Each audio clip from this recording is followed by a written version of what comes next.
What happened? Oh, we're live. Oh, I'm putting on a happy face. put on a happy face. Did you did you happen to watch that? I mean, you may have even seen it when it came out. That ad that Gurr posted about how to be safe around train tracks.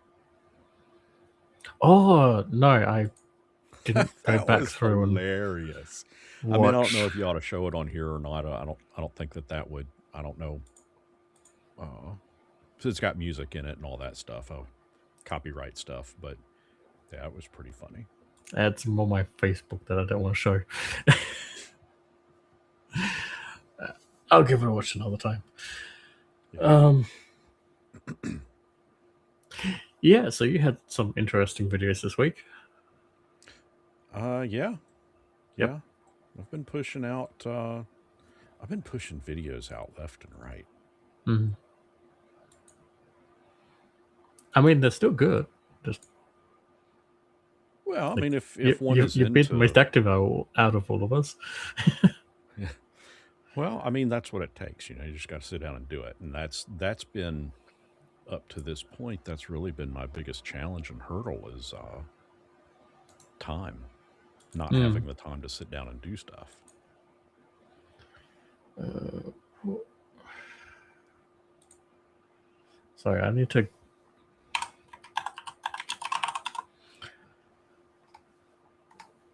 go back to your channel because sometime between last track and this track, you put out a video and there was something about it that I thought was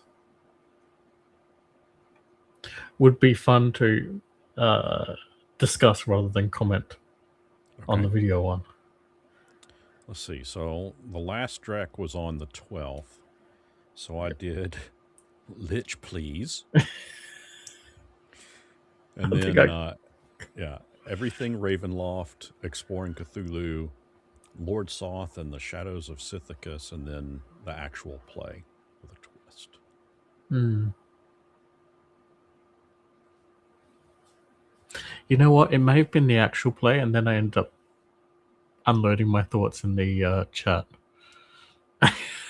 Ah, I gotcha. I gotcha. Well, we could Uh, talk about that. We could go into some details about it. yeah. So that was an interesting announcement. Yeah, so I guess for folks not completely familiar with it, D&D made the announcement they're doing a live play. Uh, think Critical Role, and they're doing a live play for their own team called Dungeon Masters. And this first one is going to be, and I assume that this is the whole reason that they're doing what they call seasons, that the seasons are going to correlate with the live plays. Hmm. And now I see that connection and how that makes sense. Because previously I was like, I don't understand seasons. I don't get why they're doing it and calling it seasons. But Hmm. now I do. They're treating it as a TV show, so to speak. But yeah, so anyway, the further announcement is that Dungeon Masters is going to be a live play weekly. I don't know the length of it. I don't know if it's going to be an hour, 2 hours, 5 hours, no idea. But also going along with that is going to be play along material. That if you pre order the Ravenloft stuff, and that's going to be the initial setting, is they're playing through Ravenloft. And if you do the pre order for that, you gain access to digital content or you gain digital access through the adventures that they're going to be going through on a week to week basis. Hmm. So you can take that stuff, and I like the idea of it. I think from a marketing standpoint, I think it's a great move to tie in, and you're going to entice more people to purchase and buy and spend money. Um, but I like the concept of it because what it does is it allows me and my table to sit down and go, well, as a DM, I could have done that better. And it allows the players to go, as players, we would have made different choices at that instance. Mm. Okay, well, let's play that out and see what happens. And I don't know. I think that's kind of an interesting twist on the live play. Mm. But now you see it a little bit different. Well, I think it's a more positive direction for advertising D&D compared to their past. Yeah, When where it's been, here it is, and then we're just going to walk away from it now that we've announced it. yeah, I feel like this gives it a chance to percolate to the build up and then potentially keep going after launch until they're ready to start the quote unquote next season Right. and go into that. Um that's a that's definitely a better way at marketing, getting attention to your product, getting it out there. It's okay. So I'll play slight devil's advocate here for just a moment. Um, now, now listen to me. Now I'm going to be the negative one to go against Watsy here. I think it is a great buildup. It's a great hype machine, but it's only going to work if the product itself is good. Mm.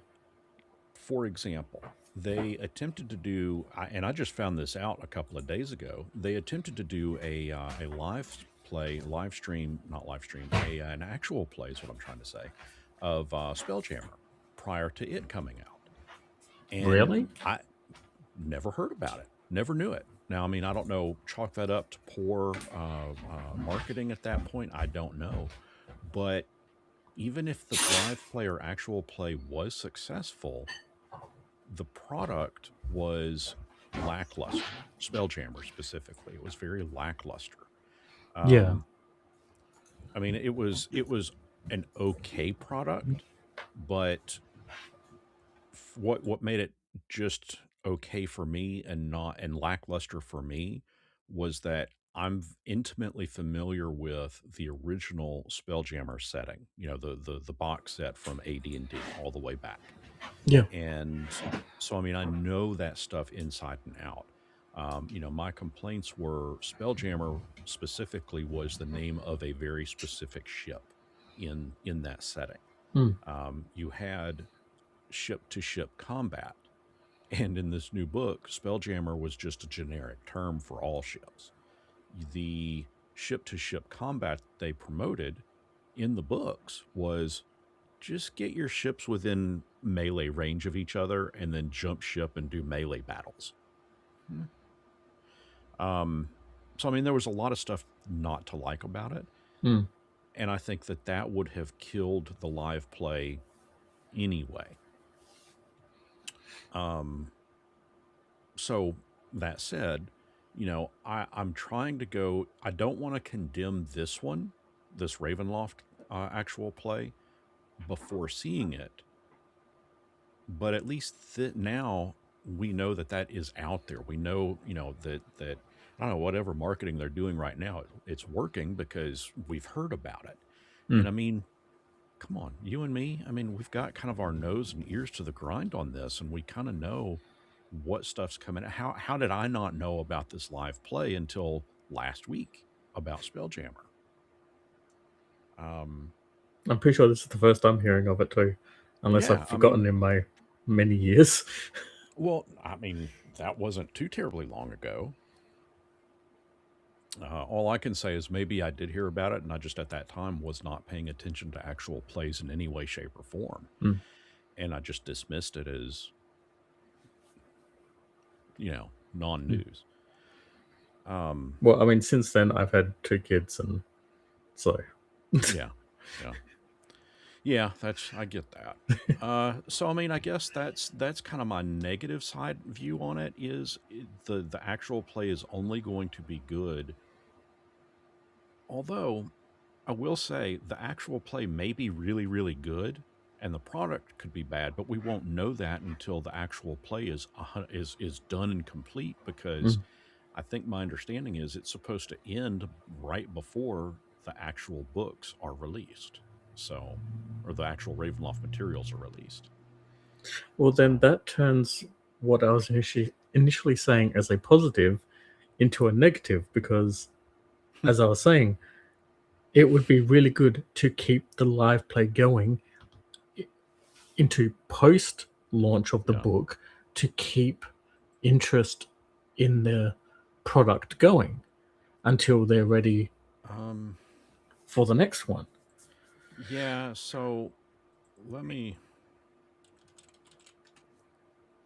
I'll share this with you. I'll share the screen with you and show kind of my understanding here. Yep. So this is the official Dungeons and Dragons website, and I think it's got some really cool navigation to it, by the way. Hmm. But the Dungeon Master's actual play, if we get past, so we've got the cast. Okay, so these are the play along packs. Pre-order Ravenloft Horrors Within, D&D Beyond unlock early access to monsters featured in the book and seen on Dungeon Masters Plus. Get weekly ready to run encounters and quick play maps inspired by the episode. First pack's going to be released on the 23rd, so in about 4 days from now, you'll get Zombie Clot Encounter. I understand it's going to be probably just a hook, a quick play map, and the monster. Mm, So it's probably not going to be like a huge amount of information. It's mm. not going to be a full blown adventure. But if we scan all the way to the end of it, it ends on July 2nd. Now, the actual pre-order book,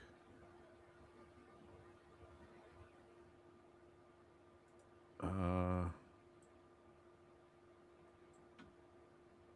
okay, so the actual book itself releases on what day? In 57 days. Does it show here what day it comes out?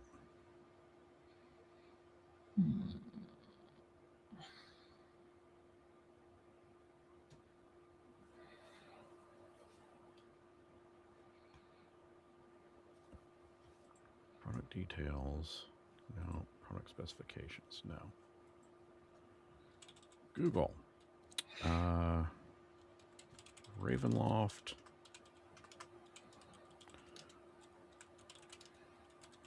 release date. June 16th. Okay, so now if we jump back here, so we're going to have one, two, three, at least three that'll be coming out after the release of the book. Mm. And plus, I think with D&D Beyond, if you do the pre-order, I think you get it like a week early, maybe 2 weeks early. Mhm. So that could, for those that get it 2 weeks early, I mean, you could see maybe four, possibly five. Um, so it's a little bit of both. It's both, prior to and then a little bit after. Mm. But again, that's pre-order bonuses and stuff, though, isn't it? Yeah, yeah, Yeah. yeah.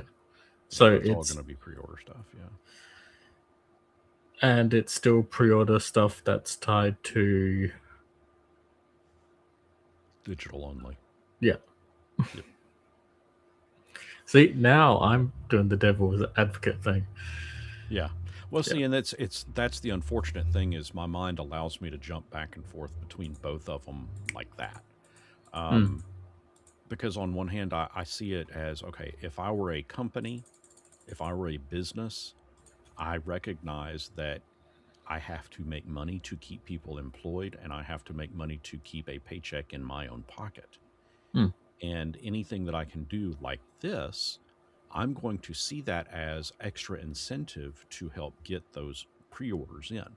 mm, Um, the downside to pre orders is, yeah, you're getting all this money up front, but after, like almost immediately after, I guess you could see a possible surge of purchases based on the positivity of people, once they've gotten the pre-order in hand, going through that and going, man, this is really good. Mm. No. Devil's advocate negative side of me says, yeah, but that could easily backfire if the product is crap. Oh, but you'd have to give us an example of a crap product from WotC. I Let mean, me count the ways. Eberron was so well received, and Spelljammer was so well received, and Yeah. Dragonlance was so well received, and Dark Sun was absolutely condemned for the dumbest reasons possible. Yeah. Ah, Although there's still rumors floating out that we're going to see it, and they keep pushing out more Unearthed Arcana that ties directly to Dark Sun. but you know what else it could tie to? This Ravenloft. No, because we've already seen the backgrounds and the subclasses. Nothing Dark Sun is really connected here. I mean, yeah, I see where it could connect, but it's not. Okay. What we've seen in the Unearthed Arcana, uh, and now for the life of me, I can't recall a single one.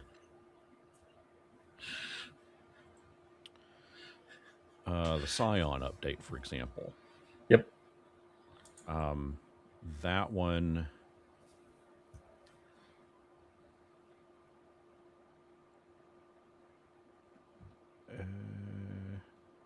Yeah, you've got the Metamorph, Psychonetic, Telepath, Psywarper subclass.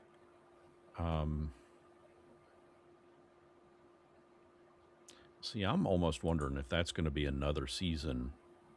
Although I guess that technically could fall under the Arcane.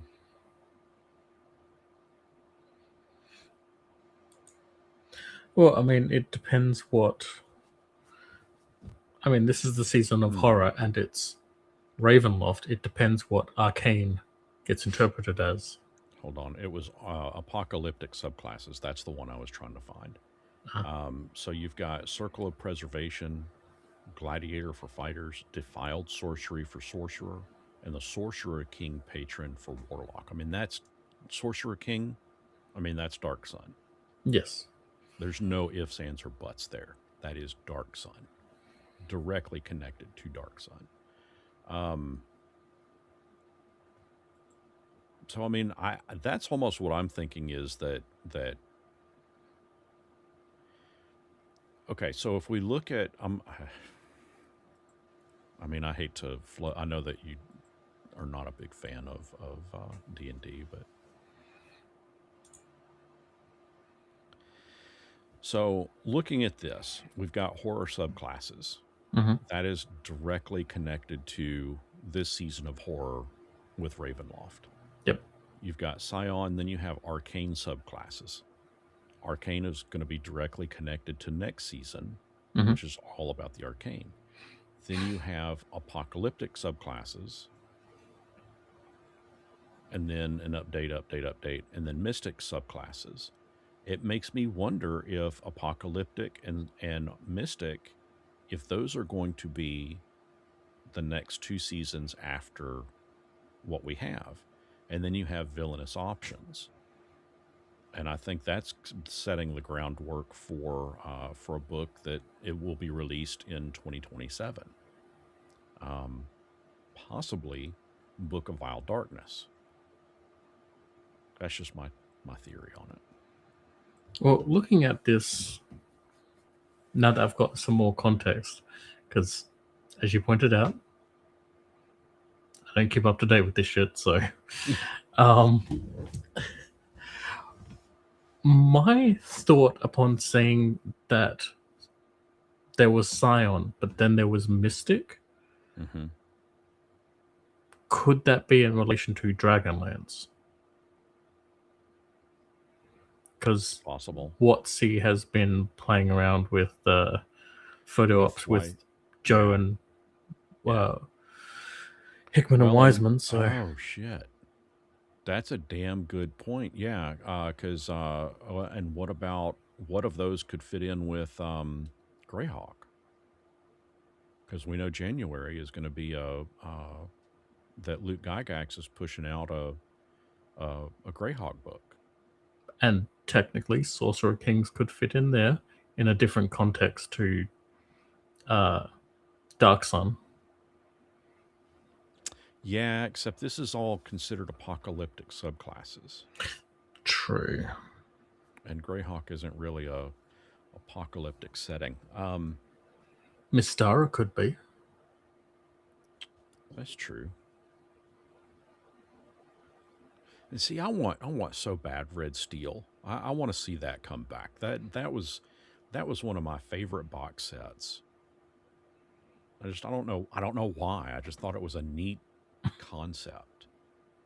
You know, having this uh, even though zombies were not directly, you know, a part of it, I look at it more like a rage virus. You know, like 28 days later, it's like a Mm. rage virus. You've got this red steel, you've got this red um, rust that kind of starts infecting stuff. But it does it's more that it impacts not only people but also items. I just always thought it was a neat concept. Mm.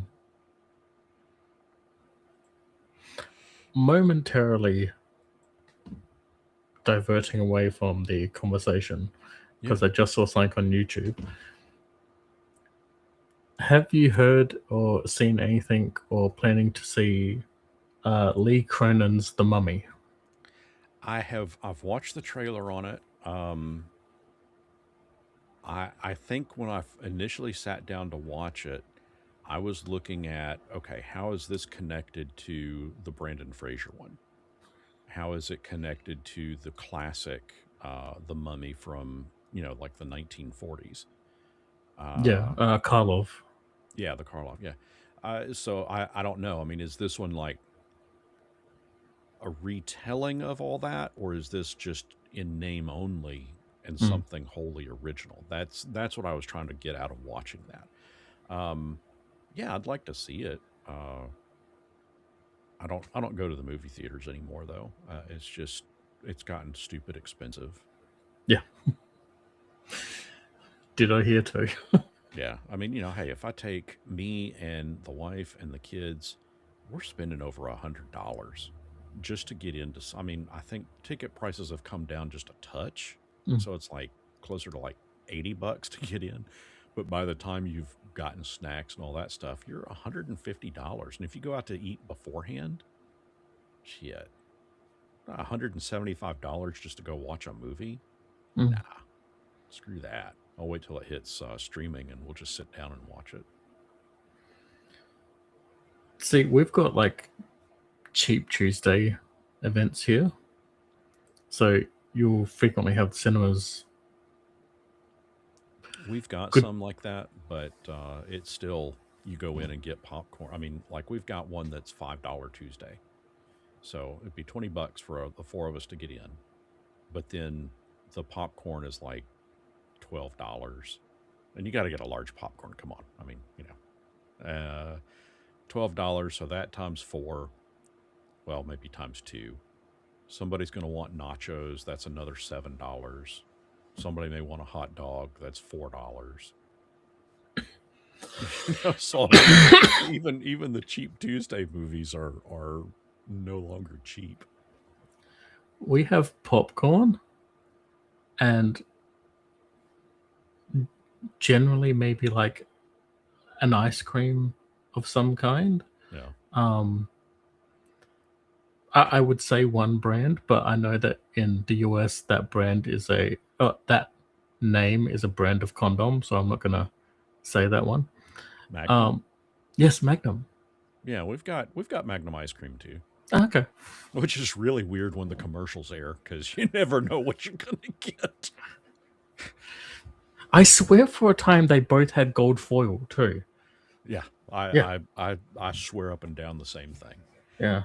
And I really think that, let's see, Mia Kunis was in one of the commercials, and I really think up and down that they played on that. Like in the commercial, I think that that's how they really tried to present it originally, and then in the twist was, oh, she's unwrapping an ice cream. I don't think we got those ads. Yeah, Oh dear. Um. Anyway, going back to D&D. we can tangent elsewhere. We don't have to talk D&D. No, I mean we were making good progress. So. Okay. Oh yeah. Oh, just quickly.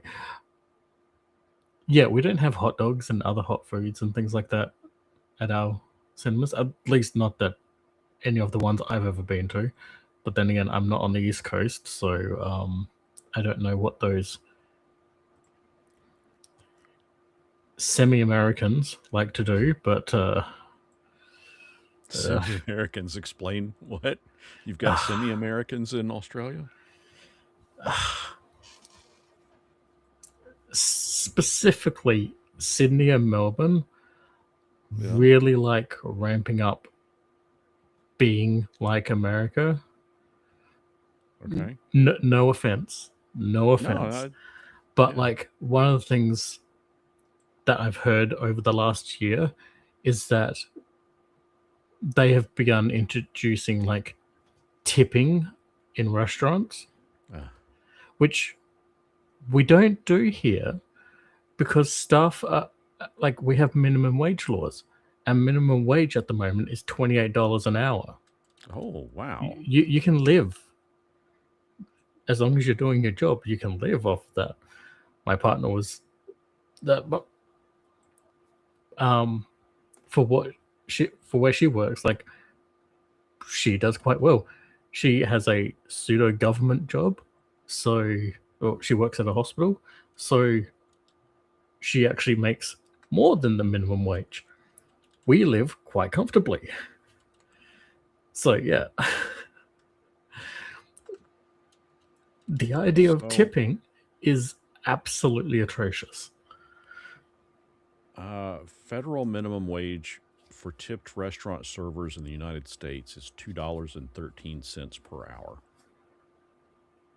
Jesus Christ. Yeah.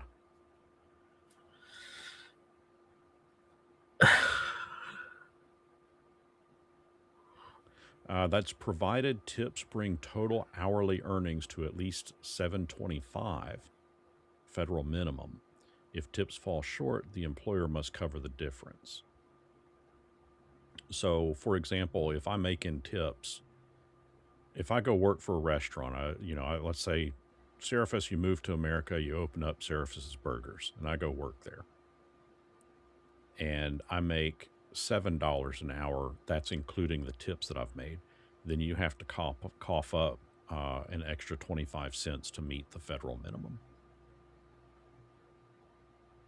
But yeah, that's one of the reasons why they do that, and really kind of, I don't want to say beg for tips, but that's why tipping is kind of a big thing here, is because it's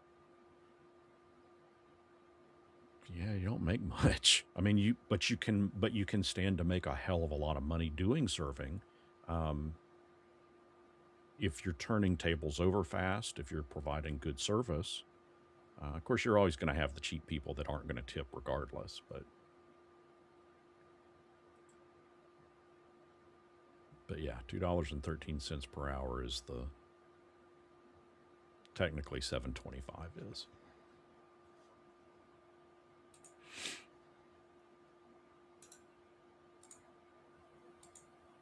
But what's messed up, what's really messed up is certain restaurants you're expected to tip at, others you don't.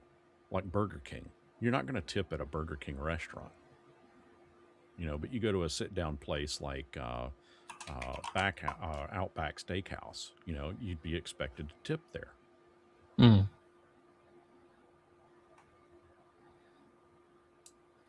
Oh, here's the thing. If you came here and worked at the supermarket that's like down the road from me, Mm-hmm.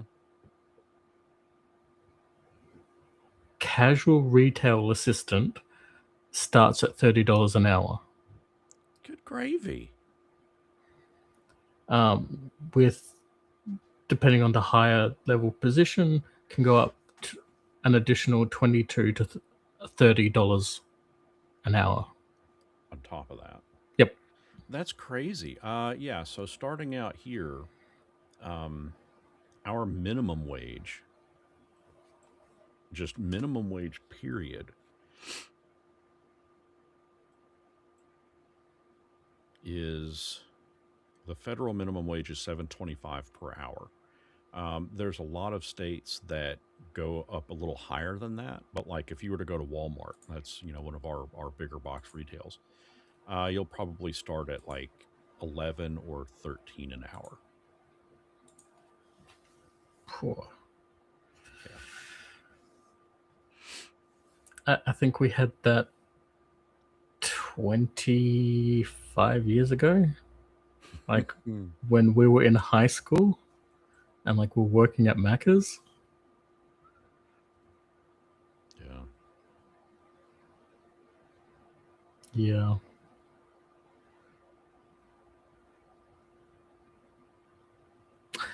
Yeah, it Yeah. sucks. Yeah.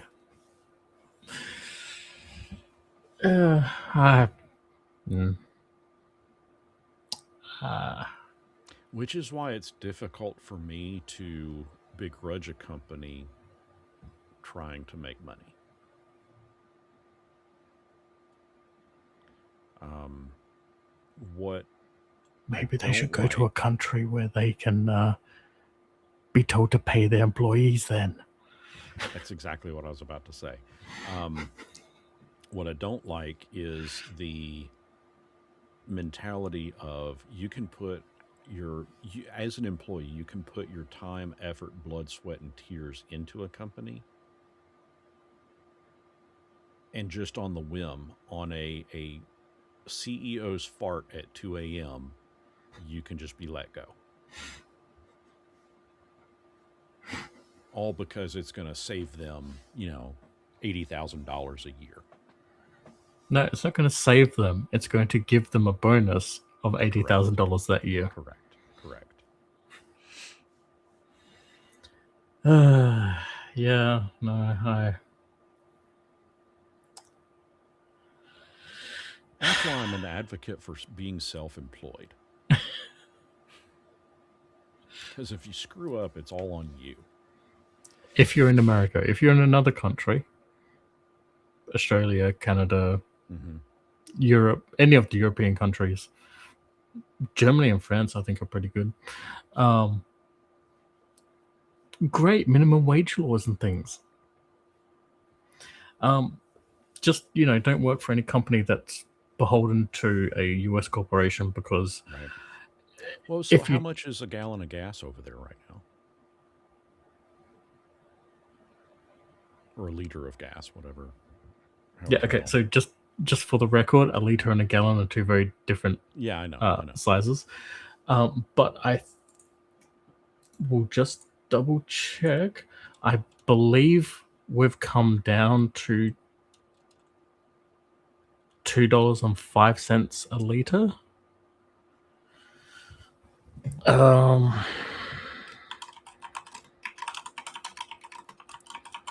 Wow, that's okay. So when converted, yeah, I just looked it up. It's approximately $2.03 per liter. When converted, that equals to roughly $7.68 per U.S. gallon. That's pretty damn expensive. mm, So let me do the math. I just spent $3.86 per gallon. Uh,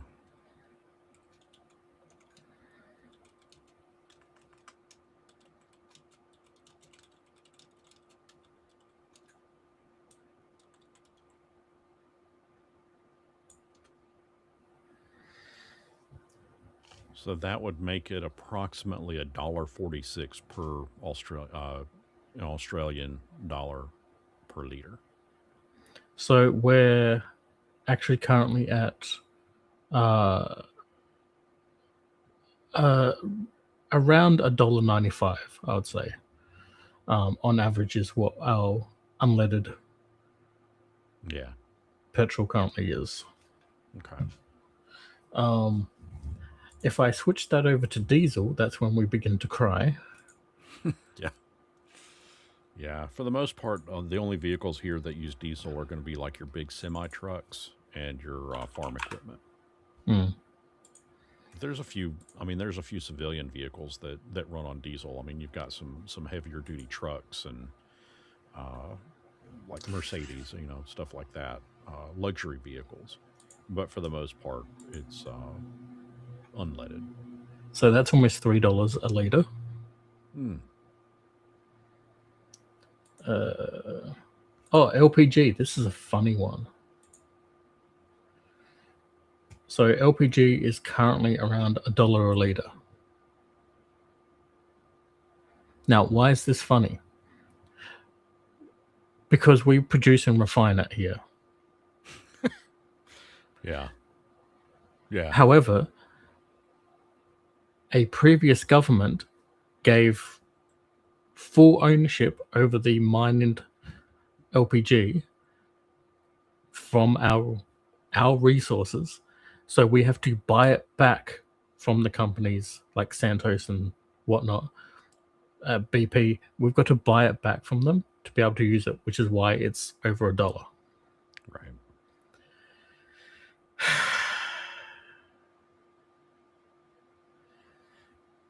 Hmm. Yeah. So basically, what you're saying is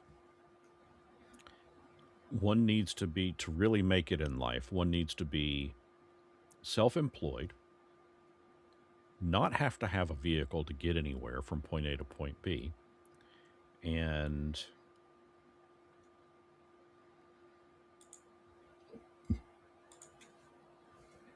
I don't know, how would we handle food? Oh, well, I mean, technically speaking, here you can cover all three because I'm on like 700, somewhere between 7 and 800 square meters of land, and we've You got can enough. grow. Yeah. Yeah, we can grow vegetables.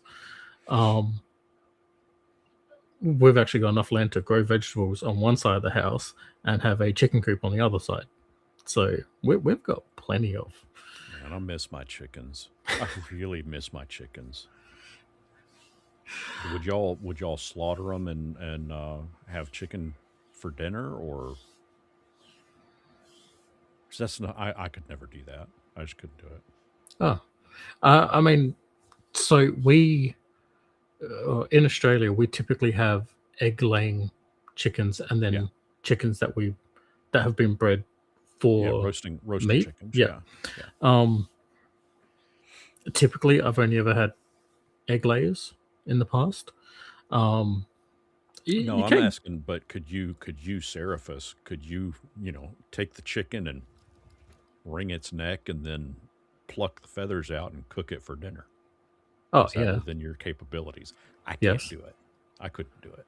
Oh no, I've spent half my life on my godmother's farm. Um,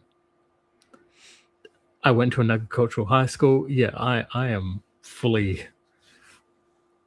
I'm Living on the fully land. able to do that.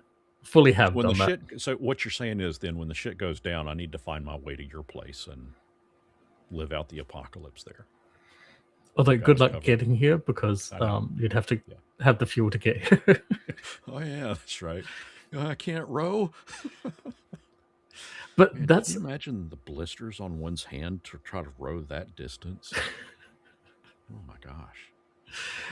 also the other funny thing because a lot of Australia's current turning infrastructure is being geared towards um, renewables, Mm. including in our vehicles. Now I know the US has a thing about renewable energy, but like funny thing that I had heard about but hadn't actually had confirmed until last month was that the Hyundai um, import factory, I guess that's the best way to call it, because they don't make vehicles there. They receive the imports and then make sure process them through to make sure that they're up to Australian codes before sending them through to showrooms Okay. at dealers around the country. Um, that factory has full solar panels across all of its factory roofs, Oh wow. and they have been using those to convert seawater into hydrogen fuel at a rate of 25 liters a day, which is about enough to do a dozen or so cars. Hmm. And they can then get around 1,000,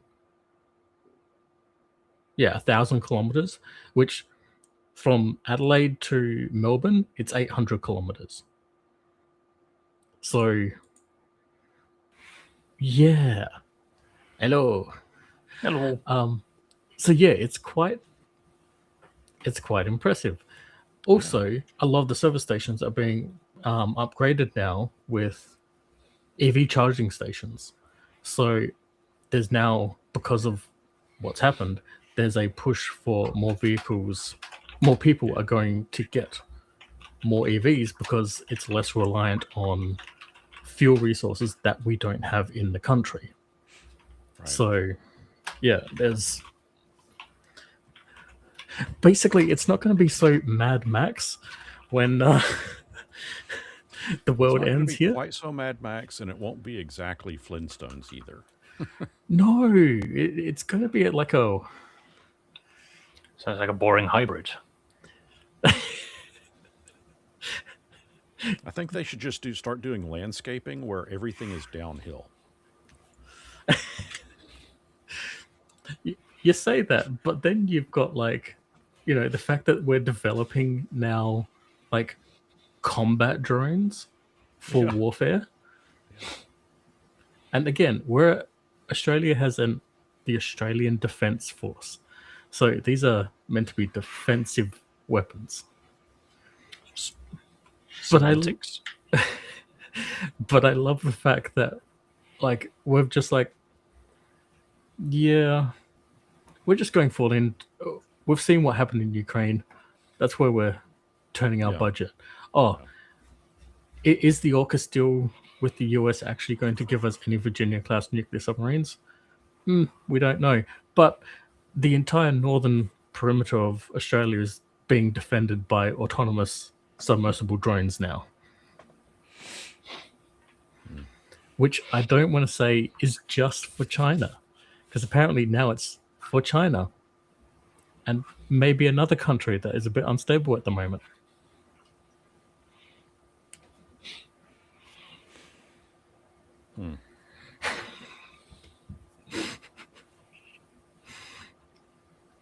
So yeah, that's fun.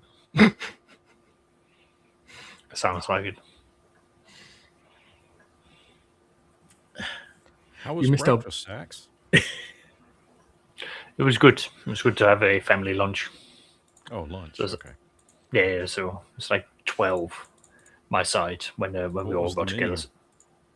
menu? It was a traditional English pub, so most people was going for like the English roast or the Sunday roast, as it's called. I then just went for like a steak.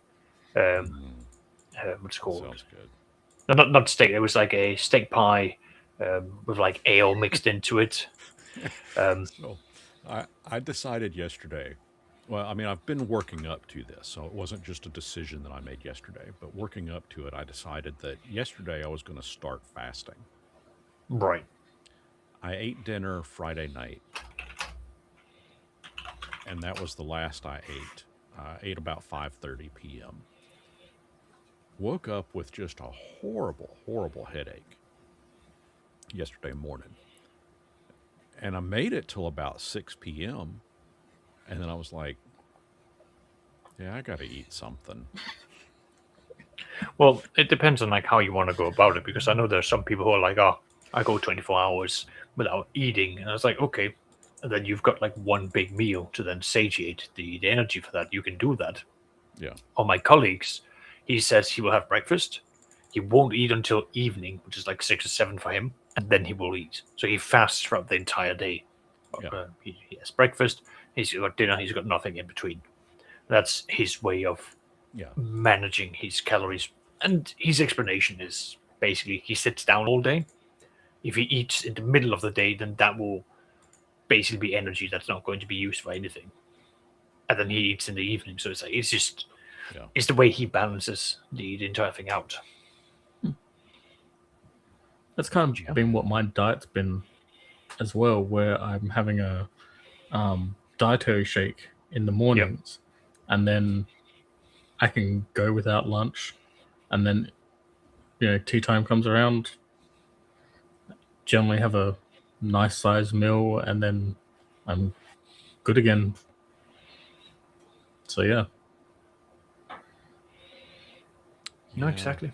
Well, Yeah, I'm kind of craving a steak right now. well, can't help you on that side. Oh, what was the roast? Well, they have a variety, so they've got like turkey, beef. Everyone was going for beef for this one, and then chicken. Like those are the three options that you've got for it. And you've got your Oh, you don't have salads. lamb? No, there's not really a.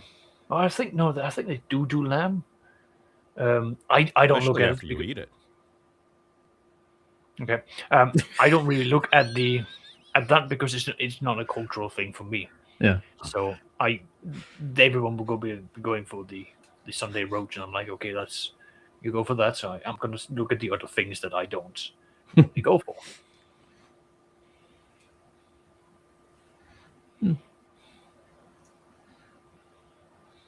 Oh man, we haven't had even an English style Sunday roast in a while. Yeah, Baked potatoes are the best, man. they are good. I gotta say, I've enjoyed them when I've had them. Well, roasted potatoes, I should say. Why did I say baked potatoes? I know what you meant. Roasted. Yes. Yeah. Like, Can't I eat know them what you meant. anymore. That's fine. Oh, see, now I'm getting hungry. I I'm can't help hungry. you on that. I'm always hungry. Willpower, gentlemen. Willpower. Oh yeah. If I had that much willpower, I'd be willing myself a roast into existence right now. Hey, if I had that much willpower, I'd be fitting into like a size 12 pant.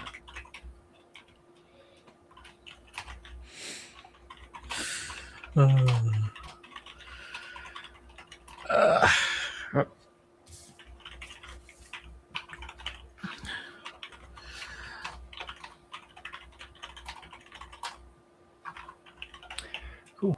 Has anyone had any games or done anything of note worth lately? Well, we've been chatting about the new D&D content and the live play that's coming up. Oh yeah.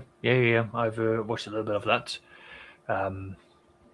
I've got to say, I think you wrote in the Discord service that they're really behind on that. They've kind of dropped the ball quite hard on the marketing. Like they've almost done a complete 180 from where they began. And it's like, it's too late. It's a weird timing that they're doing with this because again, Critical Role, they were doing that. I mean, my own groups were saying that ever since the SRD or SLD, like the open sourced rules, that they turned around and said like, oh yeah, we now own all of your content. You will have nothing. You will be happy. That was a really big blow to their reputation. I haven't really shaken from or recovered from that. And then you had Roll20 distanced himself from them, and they began making their own universe because they're like, well, if you're going to try and do that, and if that actually worked, we would be screwed. So we don't want to be in that position. That's why many of the Let's Play YouTubers have gone about, we're going to move towards something different that's not D&D, because that's not, we don't want to dance near too close to that fire, because apparently you want to burn us. So cool. I mean, they even had like Acquisition Incorporated, which had a really good cast. At least the earlier versions had a fantastic cast. Like, I was laughing. I was on the floor just dying every time that they were doing something. And it didn't need to be every single week that they do something. It's like once a month, once a quarter, where they come together and they do it. Or like once a month is probably better, and they can hype it up. It's like, there's a big thing that's happening. We're doing this. They can still turn that into promotions. But that's a good show. Chris Perkins is a good DM. He's funny. He's very entertaining to watch. So yeah, missed opportunities. Left, right, center, up, down. Like, they have missed that boat and they want to be the sponsor man instead. And now they're reversing that and they're going, oh, we're going to sponsor our own thing. Cool. With what? With who? Do we know them? Are you going to establish them?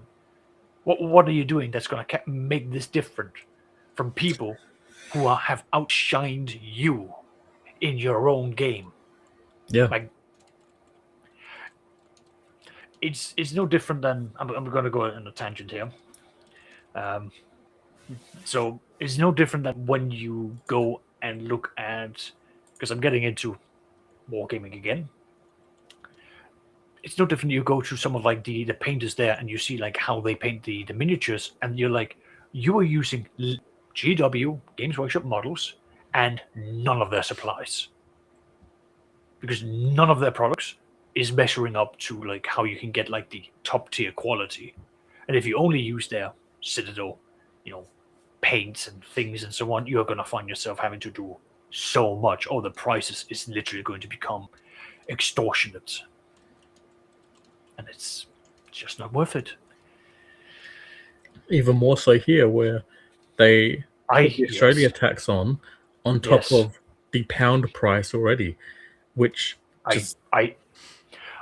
when I was in Australia at the New Year of 2009 2010, I saw what the prices of the one there was, and it was eye watering. I was like, what is this? I was like, this is insane. I can get multiple units for like one of these boxes. They've doubled since then.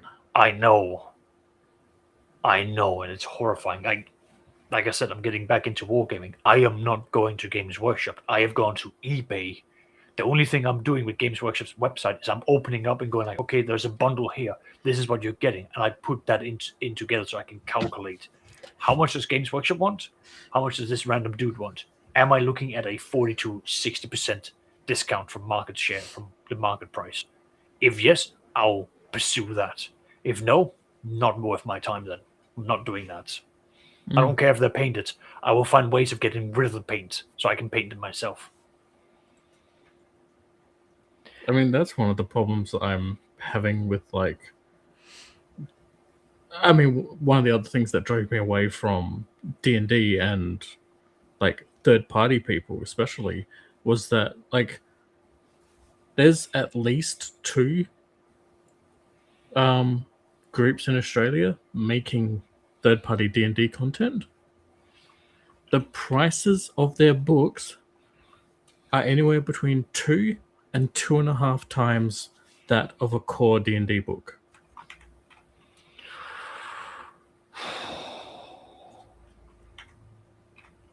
Grim Hollow is one of them. Grim Hollow, that hurts me.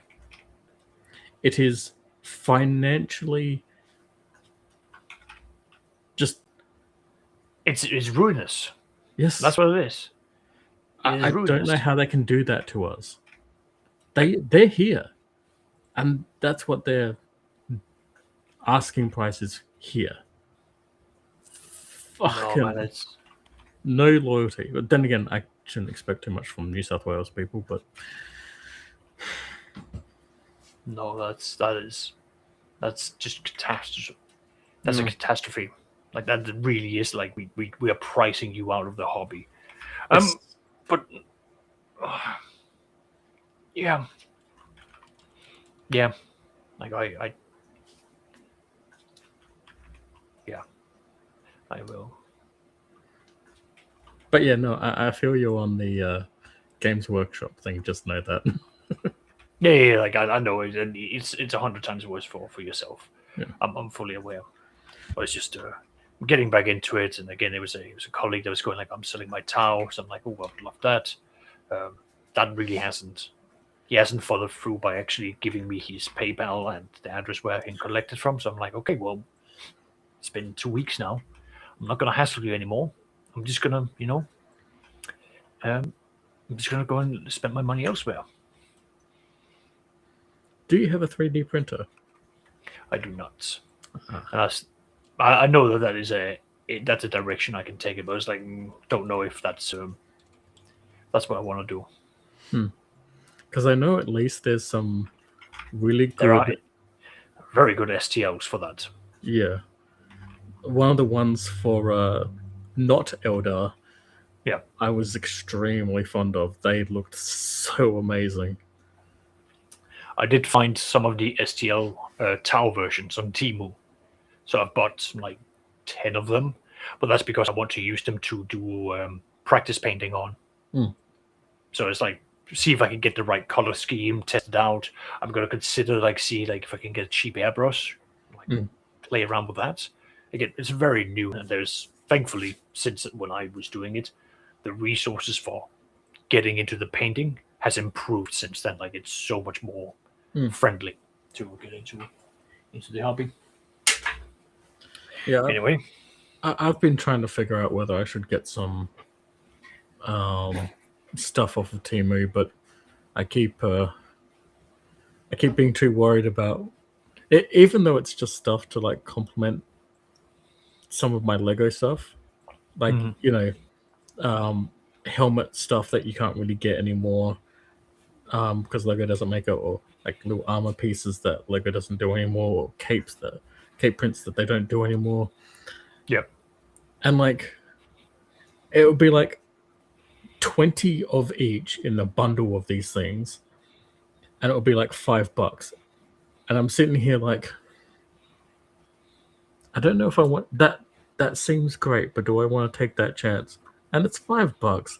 I could probably stand to lose $5 even if it was bad, but that's been that has been my perception of it. I was like, okay, like my starting stuff for this, like it's gonna be coming over the next few weeks, but like I've got like a wet palette to start all of this off because I'm like, right, well, that's clearly something that I need because I'd never used a wet palette before when I did the painting, and I've learned, and I could remember. I mean, I've got some of my miniatures still. I can see this is not good. I could do better. So I'm like, cool. Let's actually put some effort into this. Let's try and do this properly. Let's do layers. Let's do this. Put some forethought into it. So that's all right. But aside from that, I had my Rogue Trader game yesterday. yes, And it was a bit of an administrative session, which I don't mind. But yeah, like it was, the groups finalized an agreement with an explorator ship that they rescued from a gravitational well, and that explorator, they've basically gone like, hey, we know that you have an STC that you're hoarding. We would like to rent that at a forge world that we know and that we are allies with, so that we can produce a certain architect that will allow us to do, multiple of these machines that will help us basically colonize and terraform planets. And they're like, right, fine. What's in it for us? And they've basically gone like, oh, we're going to go and explore and you'll get a share of the profit and so on. It's like, yeah, that's nice. We want to share in all the architecture you find and all of the sites and so on. So the group are like, we could do like a split or something like that. And they're like, we would like to have representatives that's going to be present every time you find something, so that they can voice out up my representation to ensure that I am being fairly doled out. And they've gone for that. Oh, that's a good idea. Yeah, it is. I can't imagine just accepting a. There's What like did you say, six emissary? Yeah, so there's going to be 6 emissaries that will also help the ship. But every meeting that they have, there will be a representative of them. And if they learn that they're having meetings behind their back, they are going to be fuming. They're like, you do not cut us out. That is not what we do. Like, if you're doing any form of dealings, we are there to be a part of it. They're going to be reporting back on everything as well. God, yeah, of course they are. Oh, your And they're players gonna are fucked. My players think that they have the upper hand, and they do. There are certain things they do. I have literally taken down the DM screen and gone, right, guys, you need to understand what you're actually signing up for. The NPCs that they've had so far has basically been, yes, we are underneath you. Like, we will do the work that we are given to you. We're going to go and do logistics. There's another guy who's got a light cruiser who literally just follows them around because he has like contracts with the navigator in his house that he goes out and does military contracts, and he's like, right, well, this is up my alley. This is what I do. I go along. I don't really question how you work, and I'm here to provide you with guns and so on. Like, that's not really. He doesn't get involved in their dynasty or any of that because he doesn't care. This Magos straight up is going to be like, he's going to go and do his own shit. If you want him to go and do something, you have to convince him, or you have to convince the emissaries that that's going to be in his interest. And that's going to be interesting. Now, the players have thought that they could do like an Uno reverse and go like, oh, we get emissaries on our ship, we want to send emissaries on your ship. And he immediately went, fine. Go ahead. Tell me who you're sending. But make sure those I's and dotted and T's are crossed, because do they speak binaric? No. Well, they're going to miss out on a lot of conversations, aren't they? Yeah, so how do you do that in your games? How do you, if you've got a character that doesn't speak a specific language, Yep. but you've got another character that does, and an NPC is interacting with that person in the language that third or that original player character doesn't recognize, do you get up and go, well, of course you're playing online. Yeah, how do you resolve that? Like, knowing that the character that or the player themselves that doesn't speak that language, knowing full well that they're going to attempt to take advantage of it one way or the other. Go on, Service. What do you do? Just because I play in person, we send text messages to each other. That's what we do too. Yep. Okay. Sucks. So it depends on what the scenario is. If it's a sort of like, if we've got like 2 players, one speaks and one doesn't, then my focus is on him. The moment that the other player goes like, oh, get this one, I immediately shut them down. Go, you don't know what is on here. Now, you can either be a good sport and ignore it and just wait till your turn, or I can deafen you and you won't hear anything that I say. So it's down to like what is that player willing to do? I can literally, on the click of a button in Discord, force them to not hear a thing that's being said. Gotcha. So you can mute them from the conversation right then and there. Yeah, I can literally turn it off.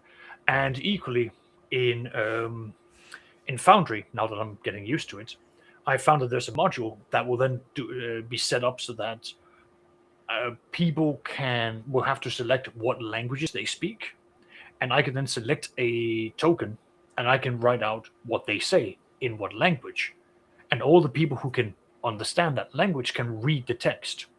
Everyone else would just see like random scribbles or symbols that doesn't make any sense. That's kind of cool. And I could do the same thing for handouts. So if they find a data slate, so like again sticking with 40k, Yeah. if they find like runes written by the Eldari, and none of them speaks that language, they will just see runes that they won't understand. So they then have to go to a specialist who then has to translate it, and I have to do a roll behind the screen. So if he gets he's a pass doesn't mean that he translates everything. If he gets like 2 degrees of success, like he's like, okay, I've got like every third or fourth word, and then I can take what I've written, put it into an AI, and say, this is translated from Eldari to English or whatever. There is like a 40 to 50% understanding of it. Rewrite this message in a way that encapsulates 40 to 50% of the message being translated, and then they will go and do that. And then I will just copy and paste that and send it out like, this is what you get.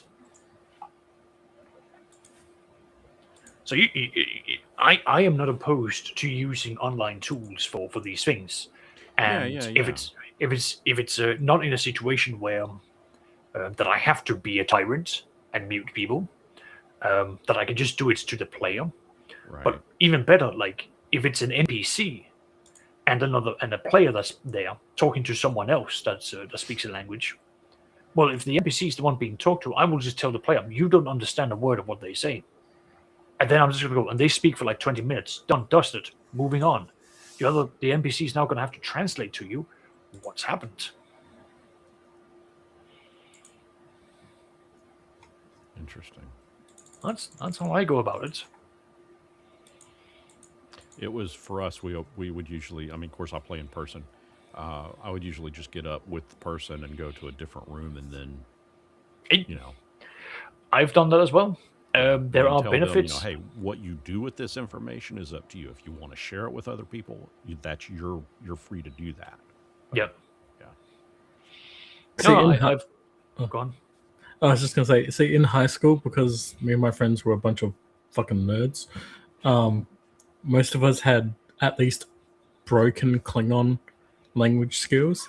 Yep. So that was frequently an option. Yep, I had that dictionary, and yeah. Yep, me and my little group, we it's sad. We would also, in the Forgotten Realms, the original gray box set, it had the runic alphabet for like Futhark and Dwarven and all that, and we became very proficient at writing each other notes in those runes. So if they were confiscated, nobody else could really figure it out. I have become relatively similar with Daedric from the Elder Scrolls series. Yeah. That's a fun little runic or sigil-based magic language to write in. But yeah. Sorry, Sax, continue. Oh, no, it's all good. Yeah. Like, I have taken players out of the room if it's something where, like, I deem that this is needed for it. I specifically do it for, like, my real-life group. But what I typically do is I then give the group that has to, that is being left behind, I give them a task to do so that they're busy doing something. Because sitting and just, twiddling your thumbs until they come back is often something that they're sort of like, okay, well, we've been parked. So I could go like, okay, so this is going on here. I need to talk to you. The rest of you need to figure out this. So when I come back in about like 3 to 4 minutes time, I need an answer on this thing. You ready? Right, set. You come with me. And then we step out. And then they have to like quickly sort of sit together and go like, okay, we need to do this. Because it keeps them busy. Keeps them engaged. So I'll come in and be like, okay, so what's your decision on this? And they're like, okay, here's what we're doing. Great. And you can take a seat now. And then I go back and we just continue. Or if it's some setups I've actually done where like I've done rotation, I've said, right, you now have to go and select the next person that is sent in to me, so on and so on. So like all of them have to go out and they're told a secret and then they have to make a decision like, what do we do with this? What do we do with the drunken sailor? I don't know, Seraphis, what do we do with a drunken sailor?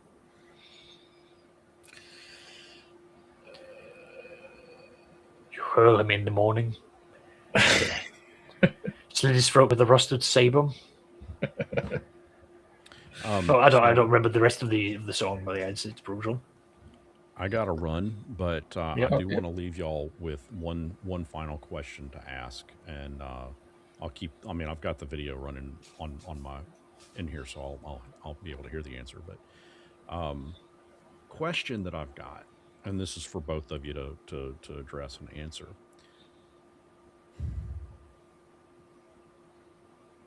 And I'm trying to think of exactly how I want to word it. So I recently got into a debate about rules as written versus rules as intended versus how everything else is going. In fact, give me just a second because I want to pull up a visual.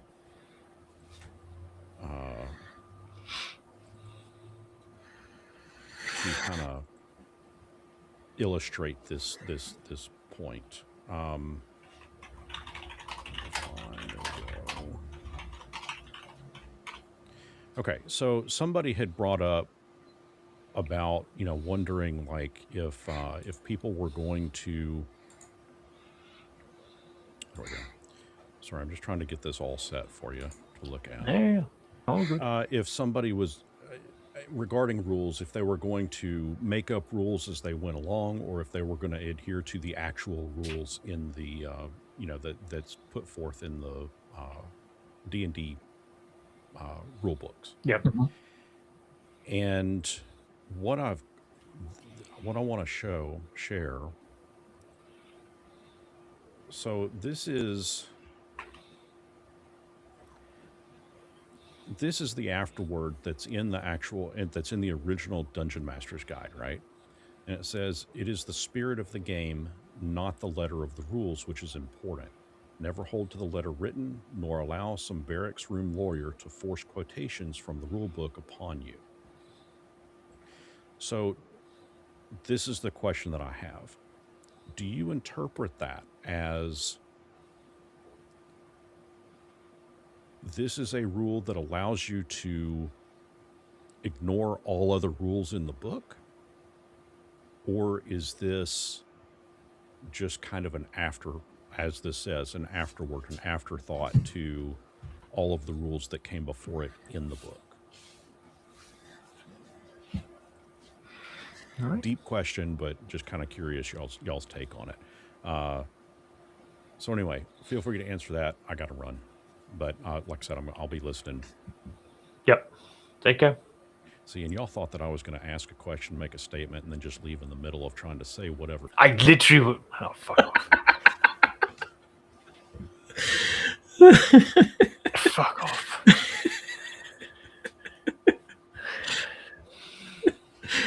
Now the question becomes, are you now too annoyed to answer the question? Or... No, I'm answering that question out of spite. He will learn now. Now I'm going to quiz him. Go ahead. I mean, I'm quite a rigid individual when it comes to this. Like, I need a box. I need a frame of reference in order to sort of understand things. When I teach people to become game masters or dungeon masters, I explain to them that the first thing they need to do is they have to pick up the rules book and they have to read from start to end. Like, they need to read it because the rules are there to provide a foundation. Now, that foundation can be reshaped as you need it to be. Let's use 5e. 5e is very much focused towards you are a bunch of people, adventurers, and you're going to be doing a lot of overland, adventures. What if the entire campaign is set towards you are now in an environment that is not overland? What if you're in a dungeon? What if you're in a aquatic environment? What if you're a whole bunch of these things? Well, the rules in regards to that is actually surprisingly sparse and not very well developed. So you have to then go like, well, how do we go around this? How do we change this? Because a lot of the rules as they are, verbal, somatic, all of that, becomes a problem if you're now in an environment that doesn't work to the establishment of D&D. So I need that box to sort of understand like what is the intent of the rules, and then from there you can twist it around because it's not rigid like iron; it's more like rubber. You can reshape it as you need it, but you know what the intent of it is. You know what its purpose are. You know how to apply it, so you know how to amend it to the best suitable position. Hmm.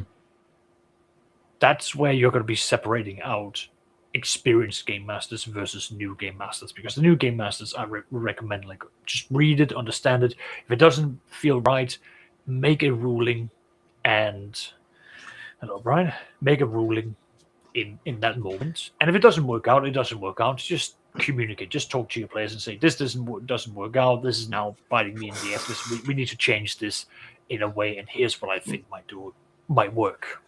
I'm losing. We need to change. Let's see. You make it sound like I'm asking for people to have an opinion about this. As a game master, I will tell them here's what we're doing, and protests will be heard and ignored. So, but it brings up a good point. Don't let a barracks lawyer hold you to the words. yes. In other words, don't let a bully hold you down for having fun. Yes. And I'm sure we've all been in this situation. I mean, I know you have, Seraphis, let's be honest, where people get hung up. The comma is right here, and according to the Oxford Dictionary of Grammaticus, it's fuck off. And The Oxfordium Doctorus. I know, exactly, and it's just like that's not the intent. And if I am sitting in like unless it's in a genuinely moment where all players are like, okay, hands on deck, we need to understand what is this rule. We have a quick conversation. Otherwise, I'm like, okay, let's just go. Let's go. I've got shit to do. You've got shit to do. I've got 3 hours to make sure you guys go from point A to point B. I do not subscribe to the thing that you show up, you dick around for 2 to 3 hours, and then nothing happens. Hmm. So it's like, why am I here? You could have done this on your own. I contributed nothing. I wouldn't want to be here then. I'd say my take on the idea is that I agree. You should absolutely 100% read the rules first when you approach a game. However, if there's something I've learned back from AD&D with my current Cypher dive, it's that it's not just what's in the rules, it's also what is there. Spirit versus law. Yeah. Not just the spirit, it's what the creator's intent of it is as well. As well as the fact that that plays a part in what you should be interpreting from the rules. For example, using the exact same rule set, taking, again, 5th edition, right? Except knowing the old lore and designs and everything of the different settings of D&D, if you applying, and this is one of my biggest hang-ups, applying 5th edition's base rule set for every single setting doesn't work. Yeah. I mean, Dragonlance should be different to Forgotten Realms, should be different to Greyhawk. Yep, totally. And I know they tried to do that in the Curse of Strahd module, where they literally went, here's the intent, here's how some spells should be changed, here's the impact towards certain classes. And that's where you almost have to go out. It's the identity of the game. That is, the rules are there to back up the identity of the game. Shadow of the Demon Lord. Very clear what it wants to be. It wants to be a hybrid of Warhammer Fantasy, so grimdark, horrible, like dark and twisted, with the light mechanics of D&D. You take these two things, you merge them in, and you get this really horrible setting with mechanics that are easy and snappy, and you get into it. But then the problem becomes that as you move along, you lose the core concept of what Shadow of the Demon Lord is meant to be about. The higher in the levels you go, unless the game master understands that, like, as they go up, yes, they are higher level, yes, they are more heroic, but what they are facing is genuinely worse because the clock is closing in on midnight.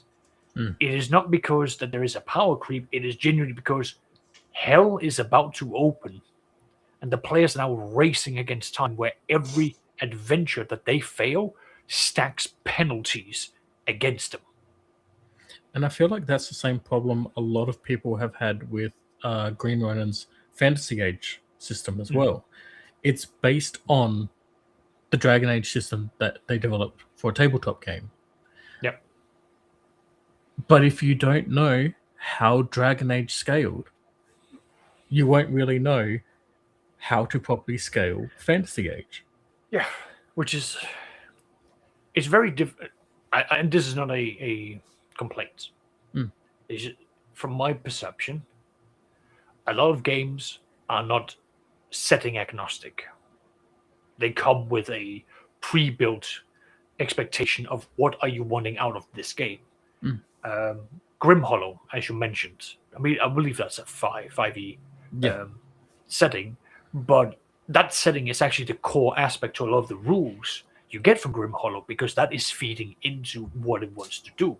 Mm. I had a Grim Hollow character that was brought into my high fantasy, high magic campaign, and I was like, okay, it's working because we all have a certain buy-in, but if you took the character as they were, they don't really belong in this setting.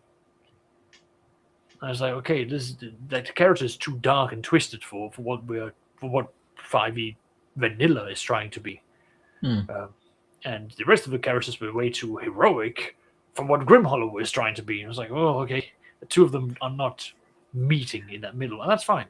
It's like trying to put the main character of Ninja Scroll into the Dungeons and Dragons cartoon.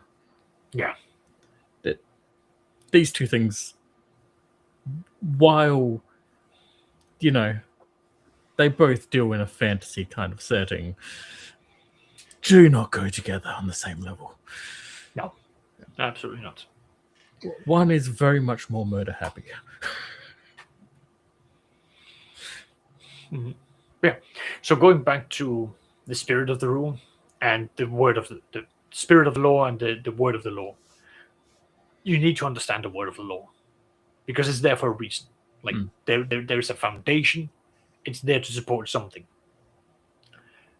And unfortunately, that requires the game master and the players to read and understand the context of what the game is going to be about.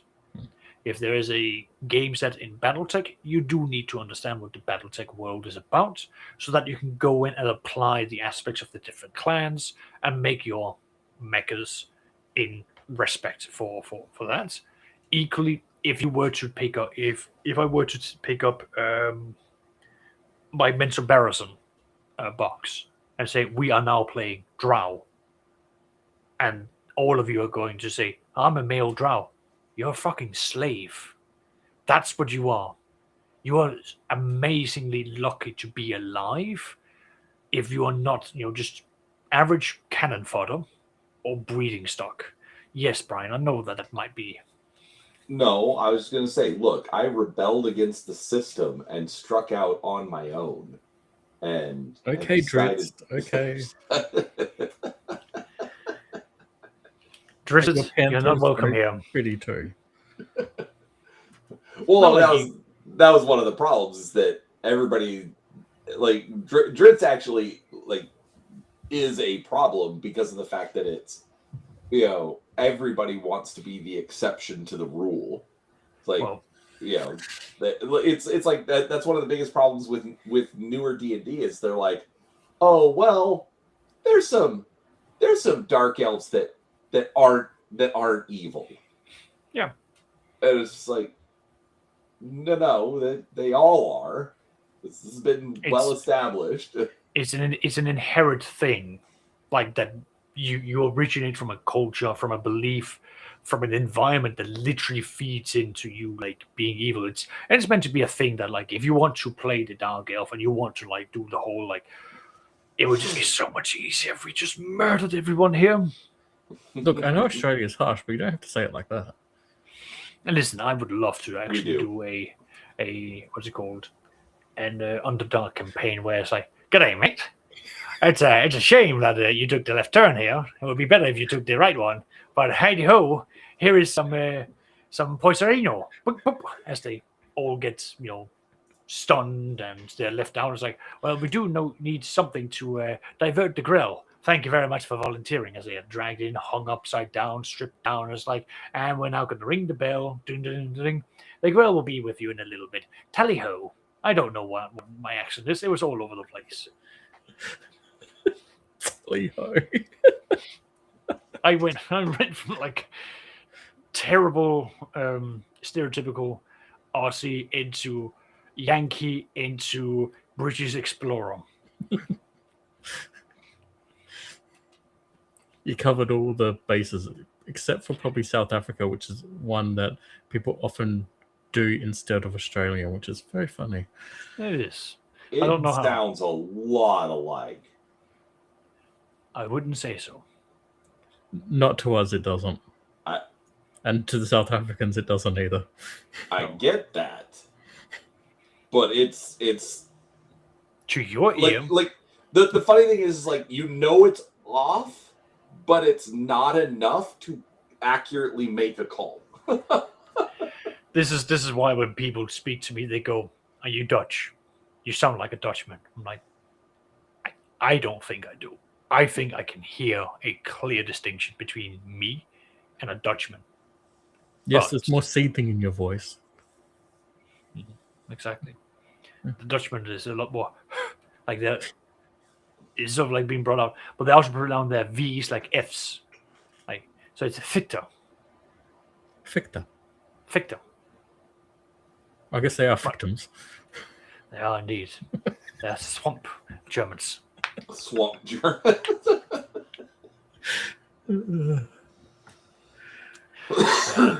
I don't have Victor on here, so I can say these things. Anyway, but yeah, so that's my opinion. But I understand why people would say that. But then again, I've been asked if I was Irish, Welsh, Scottish. I've gone like, no, none of these. How do you say none of the above? I just go, no, I'm Danish, and I move on. In Australian, you say "fuck off, cunt." So, Yeah. I imagine that's probably how you say it in Scottish too. Possibly, but no. Either way, back to the question. I think the majority of us here is in agreement that you need to understand what the rules are in order for you to understand how to like branch out from them. And if you have someone that's going to be sitting and saying, "But the book says this," I'm like, in my interpretation of this situation, this doesn't apply. It's like, but this is the rule. I've just given you my reason.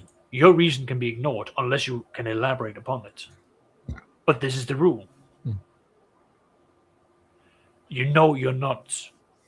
It's not right for you to be at my table. Well, Like, but I that's think I think you actually like your point, and it's been brought up before. Needing to understand designers' intent, is important before you go. Because that's one of the things that does annoy me when these debates pop up. Because they're like, "Oh well, Gary said that he never played this way at the table."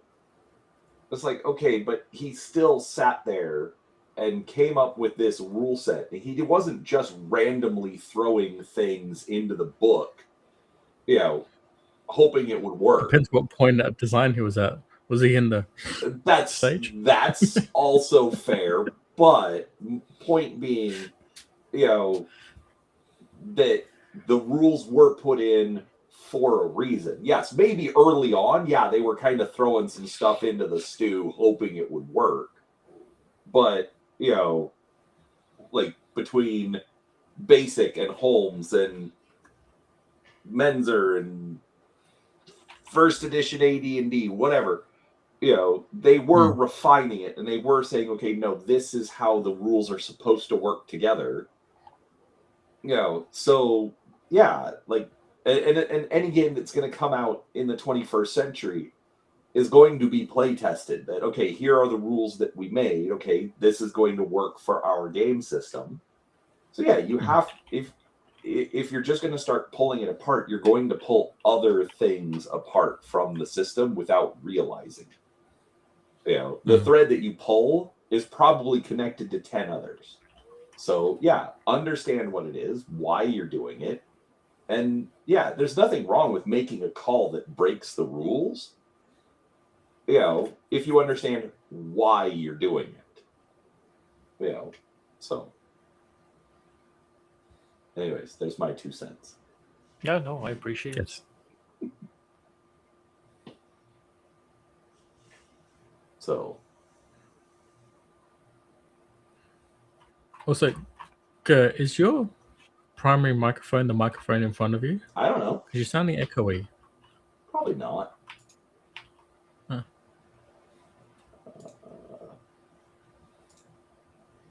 Nope, it's not. In mind, this is the first time I've been here since I had to rebuild my computer. My lord, the difference is just staggering. It went from like that's it's been grady, but I suppose I will. That's all right. And then it went into it is buttery smooth. It will Buttery slide smooth right as I'm used to. buttery smooth, sliding right into your ear canals, filling you with the soft voice of Brian Gurr, the gaming with ADHD, talking to you with an ASMR cachet of knowledge, wealth, and random facts that you never knew you needed in your life, but you're being forced to now be infused with. Which is why everybody should subscribe to reading wikis for you. And for the other Brian that is listening in the background, that is how you self-pluck.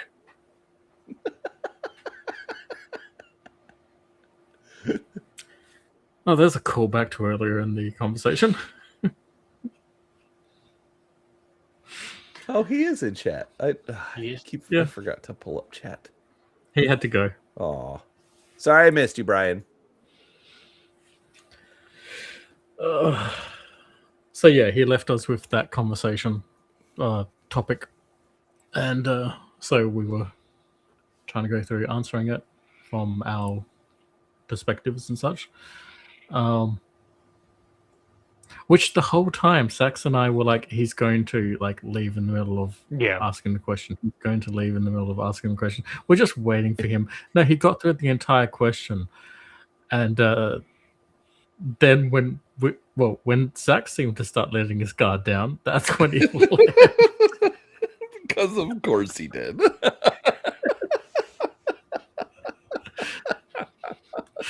Yes, it is indeed. Listen, this boils down to shame on me for thinking that he won't change. I don't expect him to change, but let's be honest. We all did shame him quite a bit the last time he did it, because he actually started making like a really good question and just cut off like 2/3 of the way. I don't want to say halfway through, because it was like 2/3 of the way through. It was like, okay, you need like 4 more words to finalize this question and start us off. And he bounced, and it's just like, oh, I hate you so much because I actually wanted to talk about this, and then you left, and I don't know what's happening here. I'm not happy. Anyways. Indeed. In other words, Game Master, you should be ashamed of yourself. Leaving us, building up to these ticklingly good. No, hey, if he posed the question and then bounced, at least set it up where, okay, the conversation can be had. Okay, lets him still have his thing, but not completely piss all of us off. That's what I'm trying to say. Sorry, Zaction. Until you rudely interrupted me, your ADHD kicked in. Kicked in hard. Real quick. So, because we were kind of in the area on our way home last night, I made us go to the used bookstore. Oh yeah. Bloody hell! Look at that smile. That man is sitting with a treasure. He is happy. It's so the campaign kits of the Game Master screen and stuff. Character sheet, supporting cast forms, ship diagrams, the ship log, and the hero roster. I don't know. It's sealed. I don't care. It was $12. I used credit on it. I'm cracking this sumbitch open.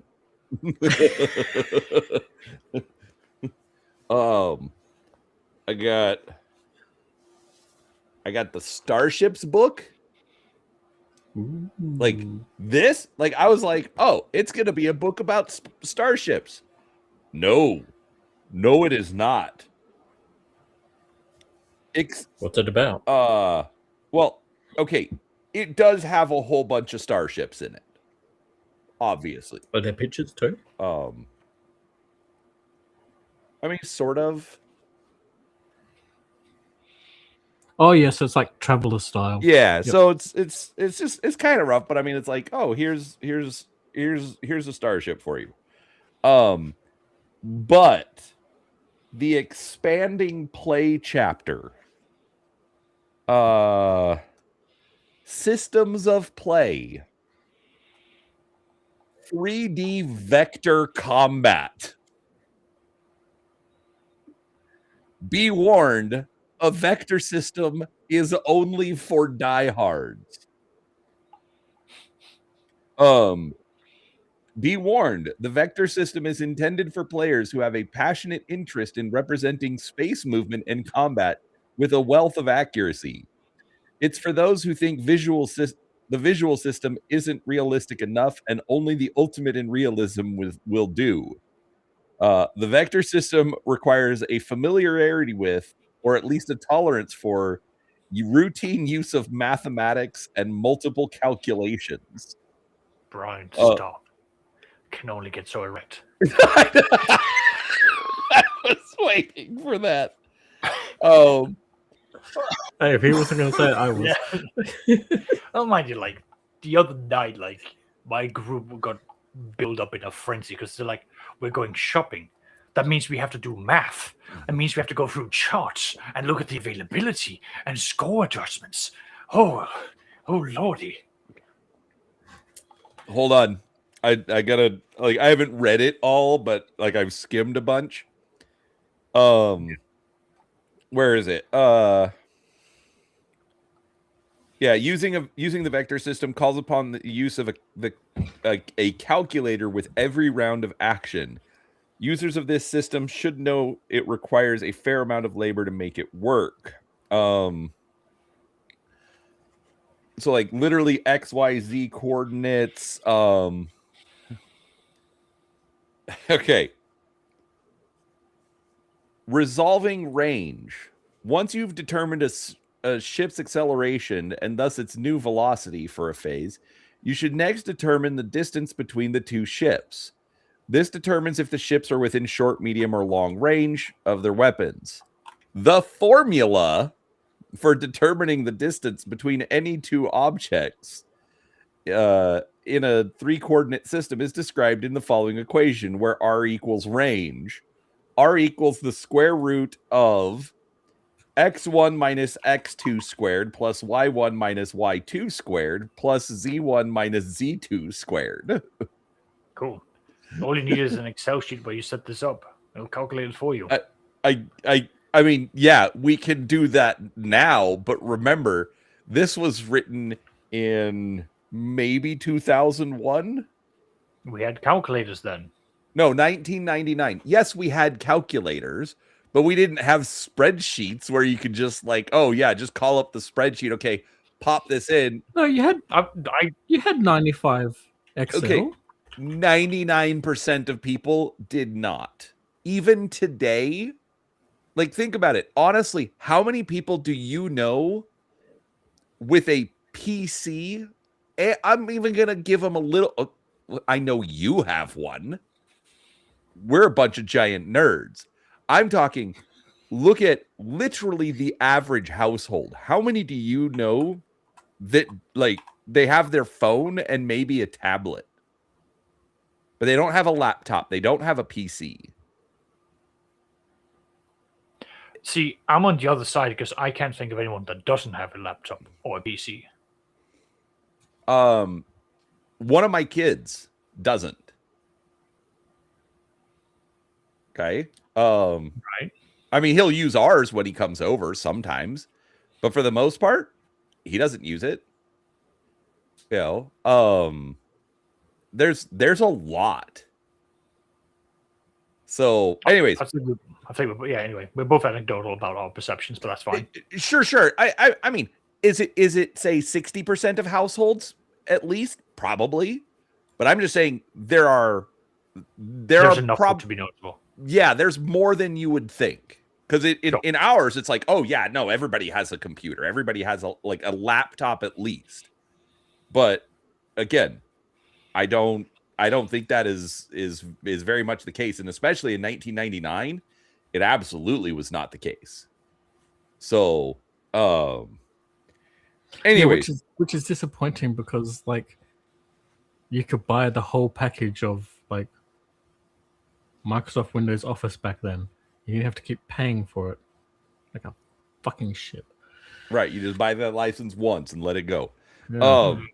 No, right, and so yeah, I know you can do this with spreadsheets. It's just funny that like literally they're bringing in straight up algebra. Yeah. No, I do agree with that, and it's one of those things of like, okay, like you know what you want out of your game, but that's also important. You know what that is, what that's for. Right. Well, I mean, Like- it's a science fiction game. Unfortunately, yes, spaceships are not in a two-dimensional plane. No. Okay. Exactly. So, but it is also one of those things where, like, even today, most companies just straight up ignore third dimension. They're like, Yeah. you want that? That's too much. But yeah, like it's a question of like how are you going to incorporate it in, and are you wanting a theater of the mind, or are you wanting to have like actual numbers involved in it? And if you want the actual numbers, it requires a level of interest, as you just read out. I mean, let me take Warhammer 40k because I like that, and Nobody likes the ongoing Warhammer. the ongoing joke is that even in like the far-fetched future, they still use the 2D dimensions because they're just like, well, it's a very difficult thing to explain to other people, so we just keep it in 2D and just move on. We ignore it and like let the nerds fill out the gaps themselves. Because I've sat and like gone like, okay, so what does these numbers mean in relation to what the game that we play as? It's like, okay, this is what they mean. This is the outcome of it. This is the reality of it. And the more reality we put into it, the more we basically sit and go, oh, this is changing how we perceive the game now. Because that means that these cannons can cover 60,000 kilometers in 30 minutes for what they shoot. So what's the velocity of that? Okay, well, what does that mean if you now were to take the same projectile and have that be hurled against a planet? And then suddenly it's like, okay, these are very devastating if you were to do this. And then we began thinking like, okay, what does but then that's you got to put a limit for like what you want in your game, or you got to know what you want out of your game. Right, but I mean, but it is, but yeah, if you want my point is just that they did it. Yes, and that's impressive. Right. Anyway, so yeah, so the whole book is just like there's a lot in here. Yeah. Like I kind of want to do a deep dive on this book just to read through that. I don't blame you. Anyways, I got one of the Alien books. Yep. Like glossy pages, full color. 99 or 2000? 2000. The arms and equipment guide, which I don't think you can tell, but the embossed cover, it's actually like little 3D on it. Oh, nice.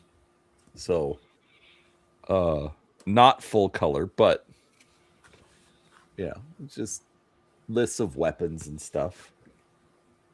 Hey, we like our pew-pews. And then, no, you don't. You're Australian. You're not allowed to like pew-pews. Fine, stabby. What do you want? He doesn't know what to say to that. No, that's the UK. They like the stabbies. That's why they're banning screwdrivers. Okay, you clearly didn't hear that yesterday there was a machete attack across Melbourne then. No, I did not. That sucks. Oh. Yeah. Well, Melbourne's a piece of shit anyway. It's basically No, it's a piece of shit. Hey, but they gave us the Dumb Ways to Die song. Barely. Perth could have pulled that one off. Perth could have pulled that one. Anyways, and then two adventures: Planet of Darkness and The Last War Hulk. Ooh. Anyways, I was very happy. We can tell. You're percolating. Now I'm percolating. Yep. I'm gonna have to work that into my vocabulary. Oh, that's very good, sir. You sound like you are percolating. Now the question is like, how many books am I missing? Don't look it up. I mean, at least 3 of those I hadn't seen on my lookup of Eternia before, so yeah. There could be like 20 that you just don't know about. Right. So, anyways, honestly, that was my excitement in gaming this week. I'm currently. You've made me look at Traveller books and now making me sad because basically nothing is in stock here in Australia. That's making me extremely sad. May I share some things? Yes, please do. Thank you. Right. So, as a part of my ongoing Rogue Trader campaign, the players have been told one of the planets was raided by the Eldar, and they have some suspicions for why.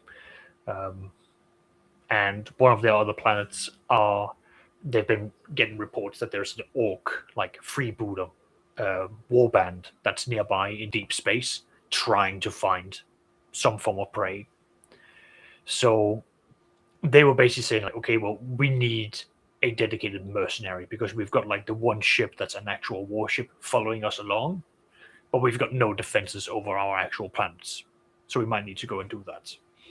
Now, originally, I was just thinking, right, well, they can do like pay some profit factors, which is like their money, and permanently reduce that, and then have like a set up ship that's going to do that, and we'll just hand wave that. The players went, no, we want names, Oscar. We want names and we want ships. We want all of this. I'm like, yes. So I went, fine.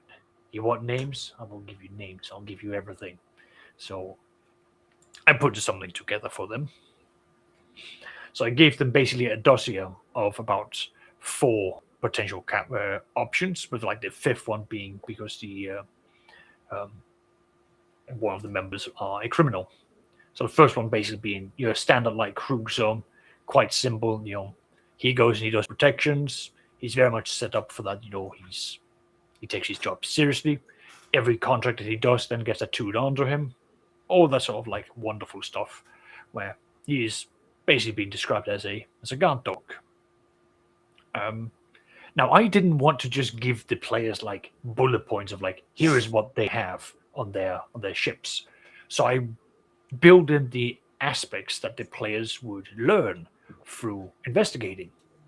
So it's like, well, they've got an astropathic choir, but it's like full astropathic choir, which means they've got 10 choir members, and that's a big deal. That's a very big deal. They then have a temple shrine, which means that they're very devout, and they have a clan setup, which basically means that like the ship functions like a pseudo feudal kingdom, all swearing allegiance to the captain, which means that as a ship, they've got like 104 morale. They are really difficult to break. They've got a bunch of other things like extended supply lines, so they could be in space for like up to a full year without needing to go and resupply themselves. And the favorite thing that I gave them is like they've just got broadband hymn casters, which means when they fight someone, they literally just spam out on all frequencies non-stop Christian music.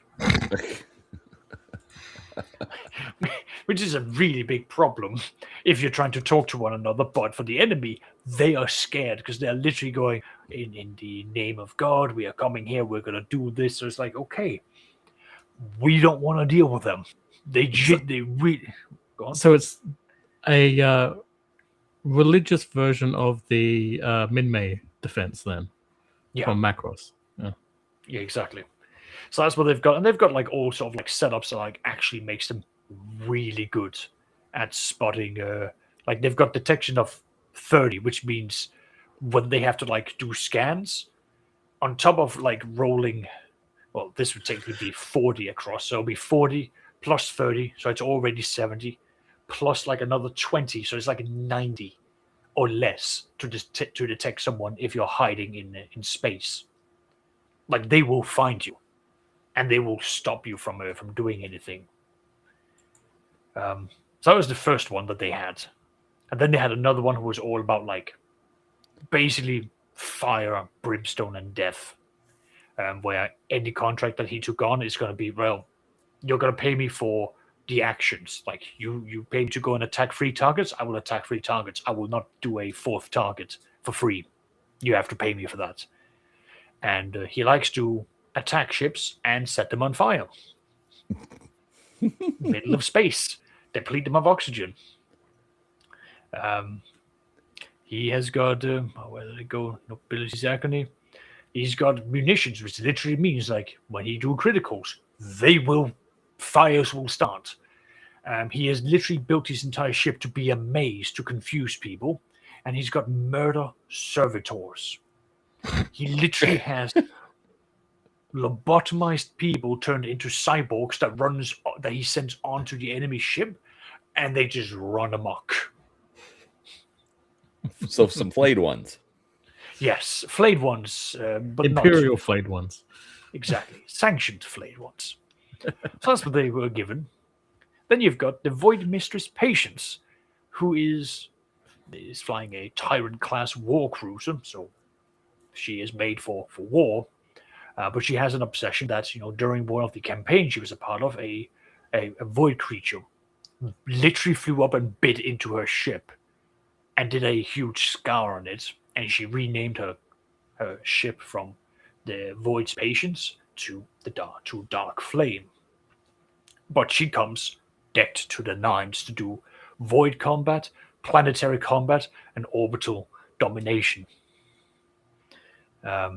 Which shows up in such as it like she's got on both sides 2 sets of broadside batteries. For those of you who don't know what that means, it means that in total, if she rolls a 1 on both of these attacks, she gets a total of 11 hits. And most ships have got 1 void shield that can deflect that. So you will get hit 10 times. But I am not done yet. She also has a lance on top of it all. So she just needs to break your shield to then get you with a lance. and she's going to be cutting your ship open like a fish. And all of her things are built up towards. She gets +10 for shooting with her what's it called, from her bridge. She has trained soldiers, which means that they get another +10 for shooting. So again, 40, that becomes 50, that becomes 60. The auger race is going to be another +20. That's 80 to hit. 80% or less. And she's got barracks, so she brings soldiers, ground soldiers. She has stormtroopers, so elite soldiers. And yeah, she is prepared to like wage long-term warfare. Second to last is Lord Captain Siobhan, which is basically a star galleon. Which, when I was reading through it, I realized this is one of the most unique combinations I came across. Because a star galleon has two classifications. It is a cruiser, and it's a transport. And my house rule is only transport ships are allowed to go down to a planet. Which means this mega-sized ship can land on a planet. And she has things on her ship that is just illegal. Let me show you how illegal I am talking. So, actually, that should be free. So, she has Castellan shield arrays, which is archaeotech. That gives her 2 shields. But she has a failsafe that means that once per combat round in space, her tech priest has to do a -10 tech use, and basically it doubles the number of void shields that she has. So 2 becomes 4. But wait, there is more. She also has, oh, where did it go? Galleon, salvage mining. No. Oh, where the fuck did I put it there?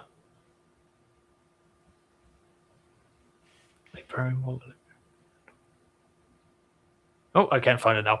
There's meant to be another upgrade that basically allows her to have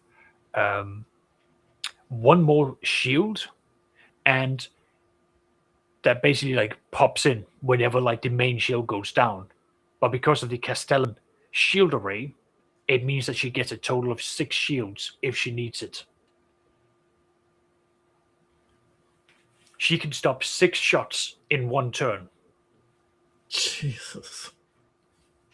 She is able to go toe to toe. Like she can literally take the brunt attacks of a battle cruiser or a grand cruiser. Disgusting. Absolutely disgusting. Yes, And then what she have has- you made? I have made a horrifying thing, but it comes with a catch. If the players want her, the problem is she literally, in every contract, she's going to argue, you need to give me freedom to go and explore. And I will have salvage rights. And I will have a archaeological rights. Because if she finds a site that's got archaeotech, she's going down there and she's extracting it all and it's hers. She doesn't share. She is a magpie. And the players are like, oh, this is a great, support thing. If she can find so many things and share it with us. No, she is the blood raven of humans. The players, if they tell her, by the way, there's a bunch of ships over there, can you go and do some salvage operations? Oh, yeah, sure. Oh, I went over there. There wasn't really that much to salvage. Here's a couple of components that we found. We've offloaded it here at your depot. Okay, fine. Not knowing that they've ripped everything apart and started to dismantle some of the ships for the scrap parts that they want. Yeah, so she can do salvage operations. She can mine nebulas. She's got sorry? Nipples? Nebulas. Nebulas. Oh. Yes. She couldn't mine nipples too. Well, I will leave you to that. She's got a library, which means she gets +10 for any knowledge. She's got a laboratorium, which means that she can experiment and study any archaic or xeno technology that she finds, and she's got a xeno librarium, which again that just allows her to study the alien. So she's a xenophile. And the last one that was technically more for the criminal member of the player was this guy, Lord Captain Kalara. This is one I am particularly proud of because this is how you say "fuck you" to players. You see, I have given him a thing that basically allows him to, when you exit the warp, you normally have like a giant rift that is like super easy to pick up on when you've got any scanners on. Mm-hmm. He has one that allows him to slip out seamlessly, which means if you're not actively looking for it, he will literally slip right by you. He has auger arrays that means that if he runs silent and goes, dark in the void, he can still scan you without you knowing you're being scanned. He has shadow blind base, which means that when you scan him, you cannot find his cargo base because they're literally mirrored into the ship itself. So you're like, he doesn't have cargo base. He can't carry anything. He's got the Imperium Mantle, which again just means that when he runs silent, it is 2 degrees harder. So if it's a -20, it becomes a -30, it becomes a -40. So it's basically -20 to anything that it becomes. And he's really difficult to find. And again, he's got the Tenebro Mace, which means if you scan him, you can't target the individual components because you know what he has, but you don't know where they are on his ship. So he is made to basically slink in, slide right up near your planet, deploy his thieves and his scoundrels and his assassins down there, do their work, they get extracted, and he just disappears. He is the perfect smuggler. Well, a fun smuggler, at the very least. And I insist on at least half of these guys having Australian accents. Yeah, I know you insist on that. The players have basically gone, her. We want her. We only want her.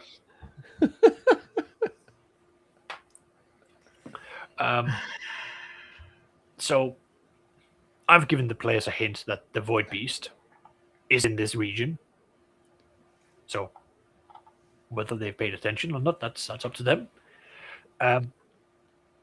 They've initiated and said, we would like to hire you. And she's come back with, that's cute. What are you hiring? What is the parameters that you're hiring me for? Because if they're just going to go, we want to hire you, she's like, okay. For what? Yeah, but why? Yeah, but like, come on, what's your catch? What do you need me for? What's the parameters? How long am I hired for? Because she has a big ship. She has a very big ship. Like I highlighted and Seraphis reacted to. She can punch out like 11 or 12 shots at one target. Like 80% chance to hit the enemy.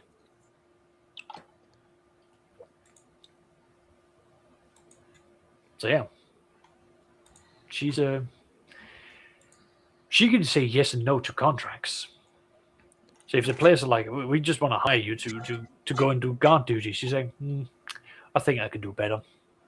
There are other contracts, thank you. But thanks for reaching out. And it's correct. There's an entire front line where they're fighting orcs with active contracts about like search and destroy, go and subdue, like go and do all of these things. And when the players have reached out, she is currently mopping up her operations for like rounding up and destroying the last rank goals and harassing the last few orc war fleets to then take up her next contract. So that she's like, okay, what are you offering? Because either they're going to say something. She's going to go, okay, this is worth my time. And then she will accept it. Or she's going to look at it because the players want to hire her to go and take on 12 orc ships, 2 cruisers, 4 frigates, and 6 raiders. With the intent that she's just meant to bait them away and get them to attack another rogue trader.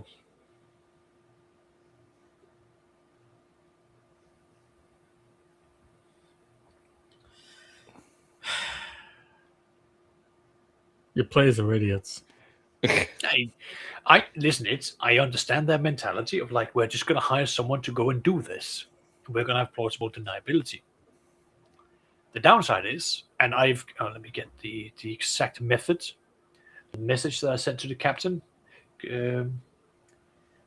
I have told the captain where she is, like specifically what area. I have told the captain where the rival rogue trader is, and he is in the exact same system.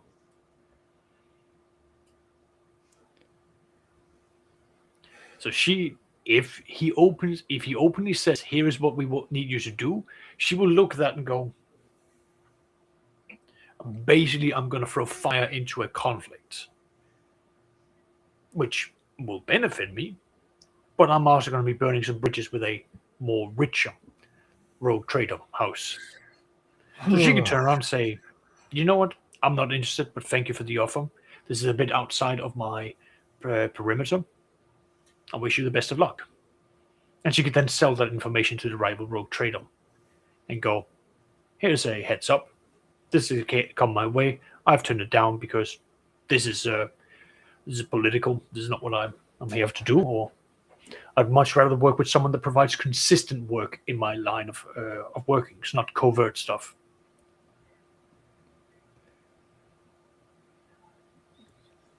Oh dear. Yeah. No, like the players were like, "Hey, can you beat us in this area?" And I looked at her and I was like, "She's here." The other thing is like over here is literally across an entire sector. And for a sector to give you an understanding of the scope, a sector is 200 by 200 by 200 light years big. So she would have to travel roughly 100 to 120 light years to go and meet them. So she's like, "I'm not traveling there. You could send me the outline of what you need me to do via astropaths. I trust my choir. I hope you trust yours."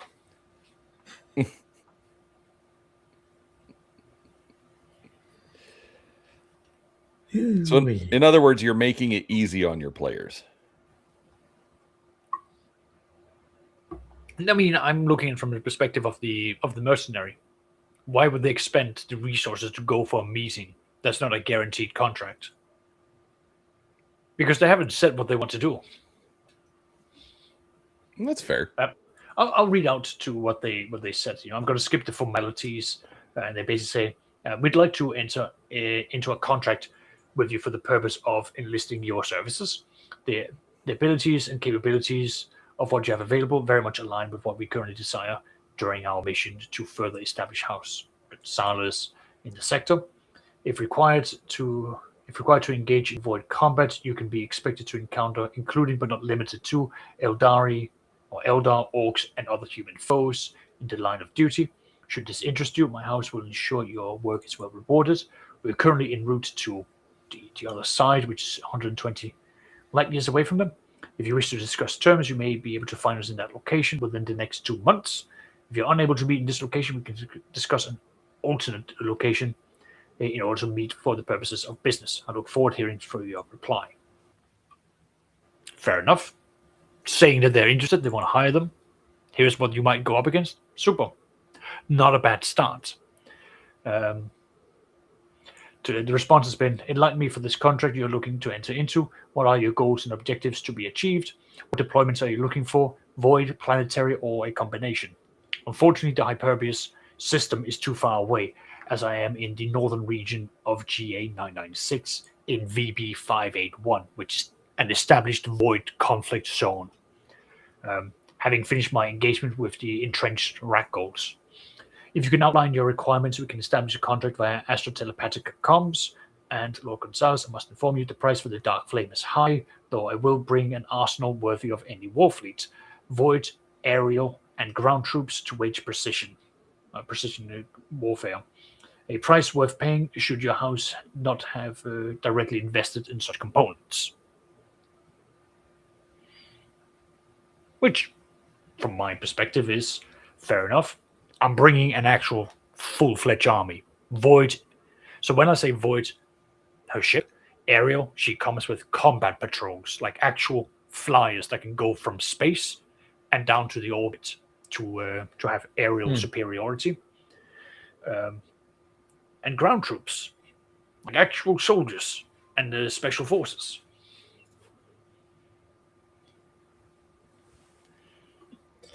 But she's not a case of like you roll a commerce check and then get that. She's like, no, I need cash. I need profit factors. I need you to make an investment because that's how she makes her money. And thankfully, there is actually an entire outline for how this is done in the Battlefleet Coronas, where you can become a dog of war. So the players will then have to outline and say, here is what we need you to do. And I'm probably going to follow it up to the captain and go, FYI, out of character, here is the amount of profit factor you would have to purchase, or here's how much profit factor purchase power means for a mercenary.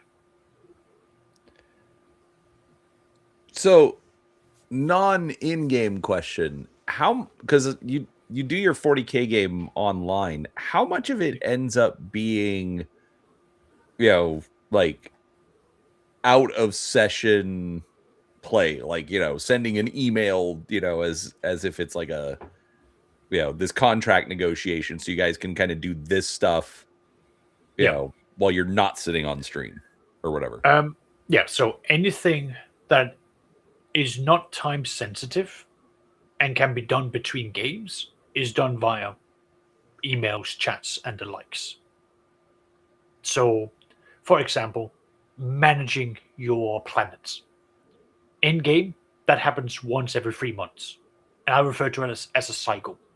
So when that cycle comes, I send out a report and go, here you go. I give it to the astropath and go, this is what you get. You now have a chance to do any redactions or amendments that you need. And then once they're happy, they publish that for the rest of the crew. The crew will sit down and read it. I will usually have bullet points sent out to some players that have a hard time digesting and reading what I sent. And then that becomes like, we will have to dedicate one session sitting down and doing empire building. Okay. All the other decisions of like what's happening like in the next 3 months in game, that happens behind like emails and messages and things like that. But everything else, I sort of go like, right, next session, you guys have to make something. You guys have to make a decision. You guys have to do this. Because they've just finished a mission. And I've been telling them, you now have to tell me what the next mission is. I have given them 15 mission suggestions. And they still haven't picked one. I mean, looks like the game master's going to get to kind of control things a little bit. No. This is not me. This is on them. They have to tell me what they're doing. Otherwise, they will sit in their butt, time will fly, and I know exactly what's going to happen.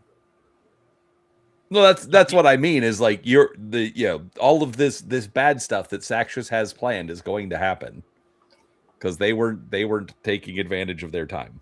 Oh, they've missed some of these boats already.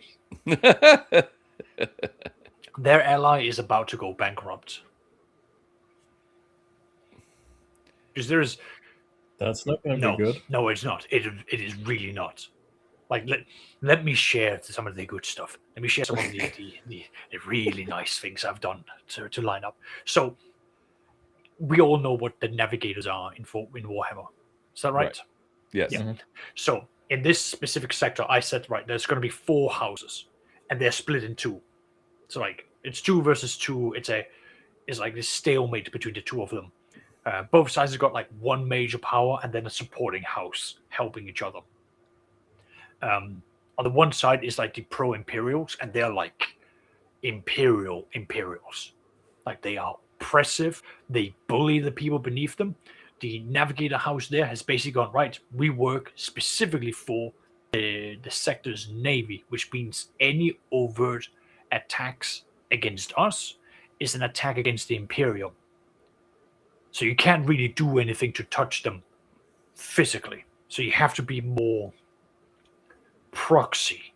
You have to be more clever about how you approach them.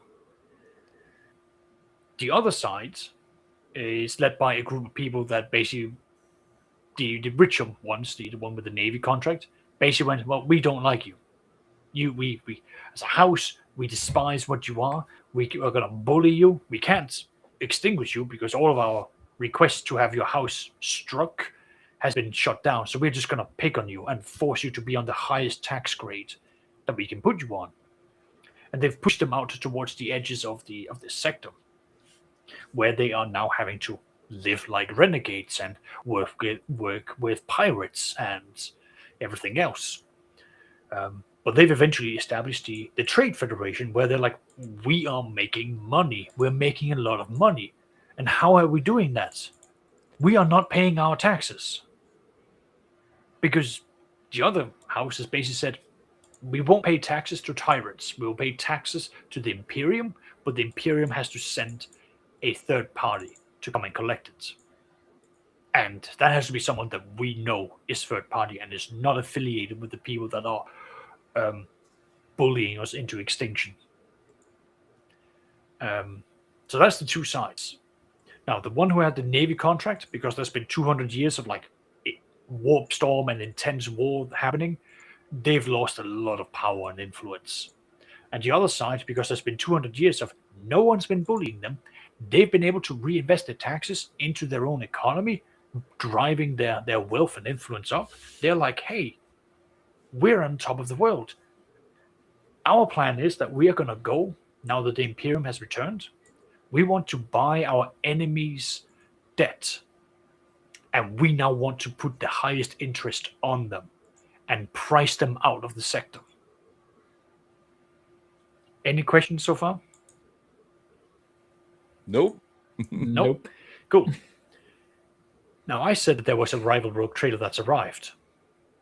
That rogue trader has a navigator house that has a notorious reputation for being hyper-capitalists. They value profit over the benefit of mankind. Now, they've come in and they've sort of looked at the scenery and gone, we have another noble house that works for the Navy. We can't have them lose face. So we are going to do what these horrible, multi-billionaires do, which is they're going to arrange for a bailout for their friends at the expense of the taxpayers. So they have started a lobbying, and the players were technically told about this. Someone just forgot to pass the note over to the rest of the group, that there's a meeting that's happening outside of the game where NPCs are discussing, because the sector collapsed, the government is gone, and the Navy navigators had a contract that was set up to be for the government of the sector. When the government isn't there, their contract is null and void.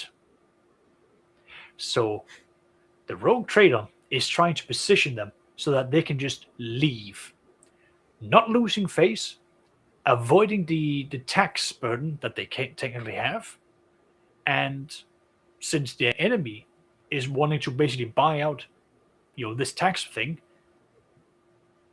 these fringe renegade navigators are going to end up with a double tax.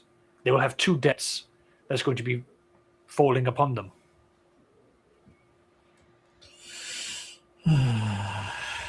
It sounds And like such a Saxious game. And the players of this game has been sort of going, we are going to be Switzerland, but we are secretly funding these other guys, the renegades, and we're going to put all of our eggs into this basket. That basket is about to collapse. The Trade Federation is also being attacked by orcs, and they're like, we need to stop them. We need to stop them, because if they break through this specific area, we are at risk of being, like, spearheaded, and that needs to be prevented. The players have done nothing to influence that, by the way. So that's going to result in either the Federation is going to have to go, fuck it, secessionist, we're paying no one anything, and we're going full on, like, independence. Because we have to. Or the orcs are going to break through the stalemate and rush towards the capital. And then the capital is going to just be burned to the ground. Okay. I just have to ask, am I the only one struggling to follow because you keep thinking he's talking about Star Wars and not 40K? Listen, the introduction to Phantom Menace was so exciting. And who would have known how relevant it would be today? Yeah, I know, right? We're setting up a blockade because you're not respecting our right. We're going to blockade your blockade. What? You can't do that. Uno reverse. Aha. Then I'll make it. Oh, dear Lord. Oh, dear. Wasn't trying to go that direction, but here we are. Yeah. My point is, like, that's the direction that's happening in my game. There's also a bunch of other things, and there was meant to be like, oh, there might be a rise of Necrons out in the distance. Ooh. But that's all sort of like fizzled out. I'm gonna wait and see what happens with everything else. And there's a navigator house that technically worships Siege that's now coming out of the warp and taking another region. Yes, the Necrons. Listen, my man. Ugh. You're not the only one.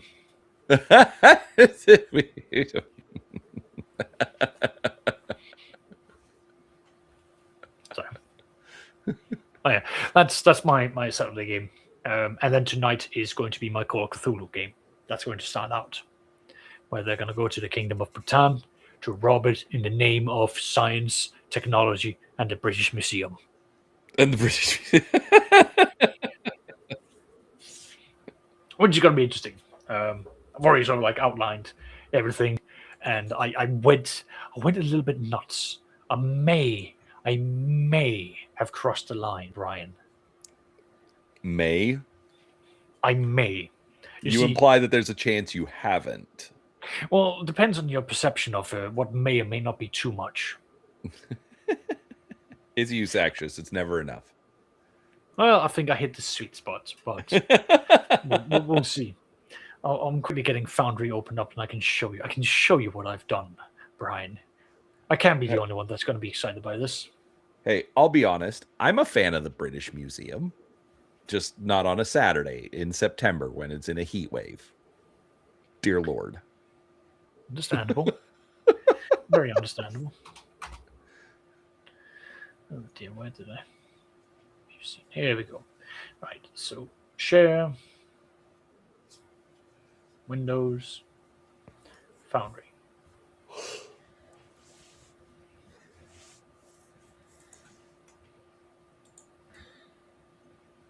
So, Foundry, lovely stuff. I've got the expedition members, all sort of lined out for who is going to be coming with them. Happy days. And the timeline of where they're going to be going. All of this nicely signed out. And then I decided, Brian, we need a list of equipment for this expedition. How can you go on an expedition without a list of equipment? I know. It just keeps going. And it just keeps going. It won't stop. Brian, help me. Help. We found the end. I don't have your level of autism, Saxious. I can't help.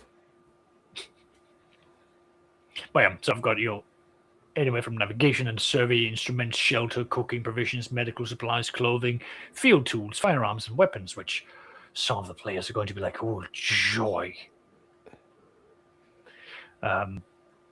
Firearms, photography, communications and signals, transport and portage, and financial administration. You had so much fun preparing this, didn't you? I did. I did. I really did.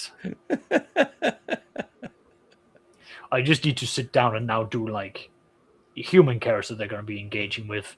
I need to outline the monsters that they're going to be coming up across, because I've learned that I can translate some of it in. I just need to figure out like how does the rest of this work, and it will be amazing, glorious, fantastic, evil.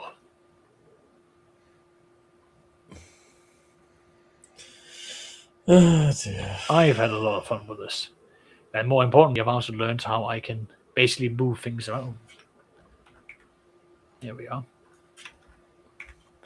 Move this so that the players can then move their mouses over.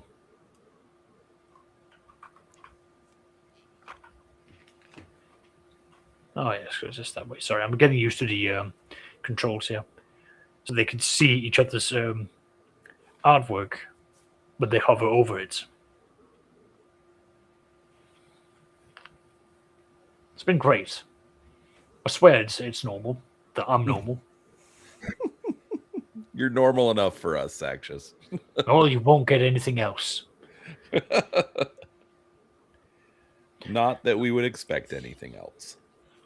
I've also found that I can do this, which is I can put down a scene and go, oh, this is where I'd like them to go. And they go, open up. It's like, what's this? Open the map. It will zoom in and it will take them to, well, yeah, of course. Configure lighting.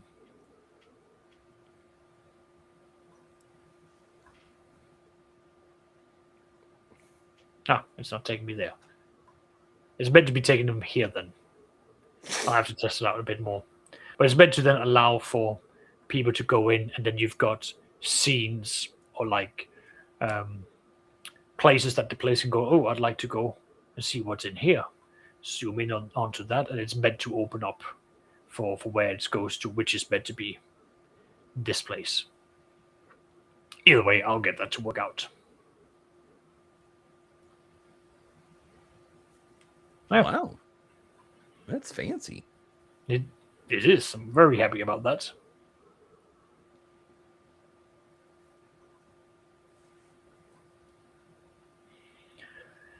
That's been fun. And yeah, there's a bunch of other things that it's got, like I said, it's got the abilities for you to have people can speak in different languages, and if the characters then don't have the languages selected or they don't have them trained, they won't be able to read and understand it. And I can do the same thing with my handouts, where it's going to be in certain languages. So I'll say, this is written in Hindi, this is written in Arab, this is written in English. And if they don't speak these languages, then they can't read it. Like, the system will literally make it so that it comes up as weird symbols and you don't understand it. No different than if you, Brian, or Seraphis, if we were all to like pick up a book written in Arab or Turkish, and we were like, well, these just looks like strange symbols to us because it's not in the Greek or Roman, no, it's not in the Latin alphabet. Indeed. No, I'm excited for this. Plan's quite simple. They are going to start out in London, where they're then going to prepare everything. They're going to go to Tilbury to get onto the boat itself, go off into there, off into Lisbon, and the further they go, the worse it will become. Because why wouldn't it? You know what you signed up for when you came to my games. There's no turning back now.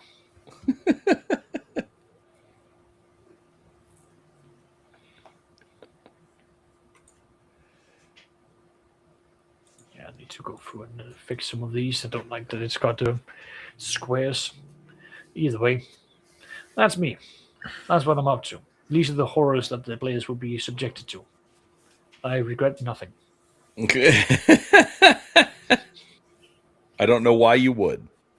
Me neither. Okay, well, it is after 1 a.m. here, so Oh, thank you for holding out. that's okay.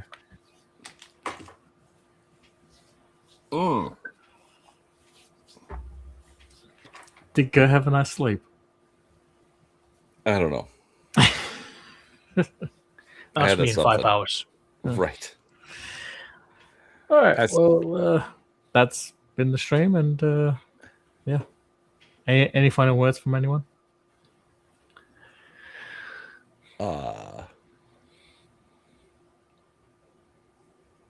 In the spirit of Seraphis, cockwomble.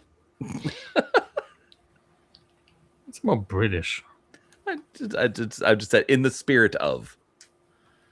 I mean, a fuck basket would probably be more appropriate for it. Look, it's just some word that's not necessarily relevant, but we're gonna say it anyways.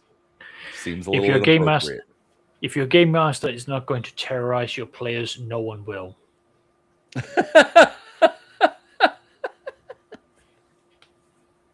Yeah. Also true. Very wise words. Thank you, Saxious. There are a few nuggets of wisdom I can share. And just remember, George Lucas was right. Concerns about, trade blockades and stuff really did become prophetic. So, Yeah, but it doesn't mean they make good movies. Shut up. George Lucas did make good movies. They were fantastic movies. They've George- aged like George fine Lucas- wine. George Lucas can't write his way out of a paper bag. I prefer his writing over whatever Disney's doing. Okay, that's fair, but it doesn't make it good. It does. It does. Considering we've seen the alternative, I'd rather have him. At least we know where the low bar there is. Right. We know how low that bar is. And it's still at least passable, not the fucking acolyte. Anyway, I'm It's like- ending the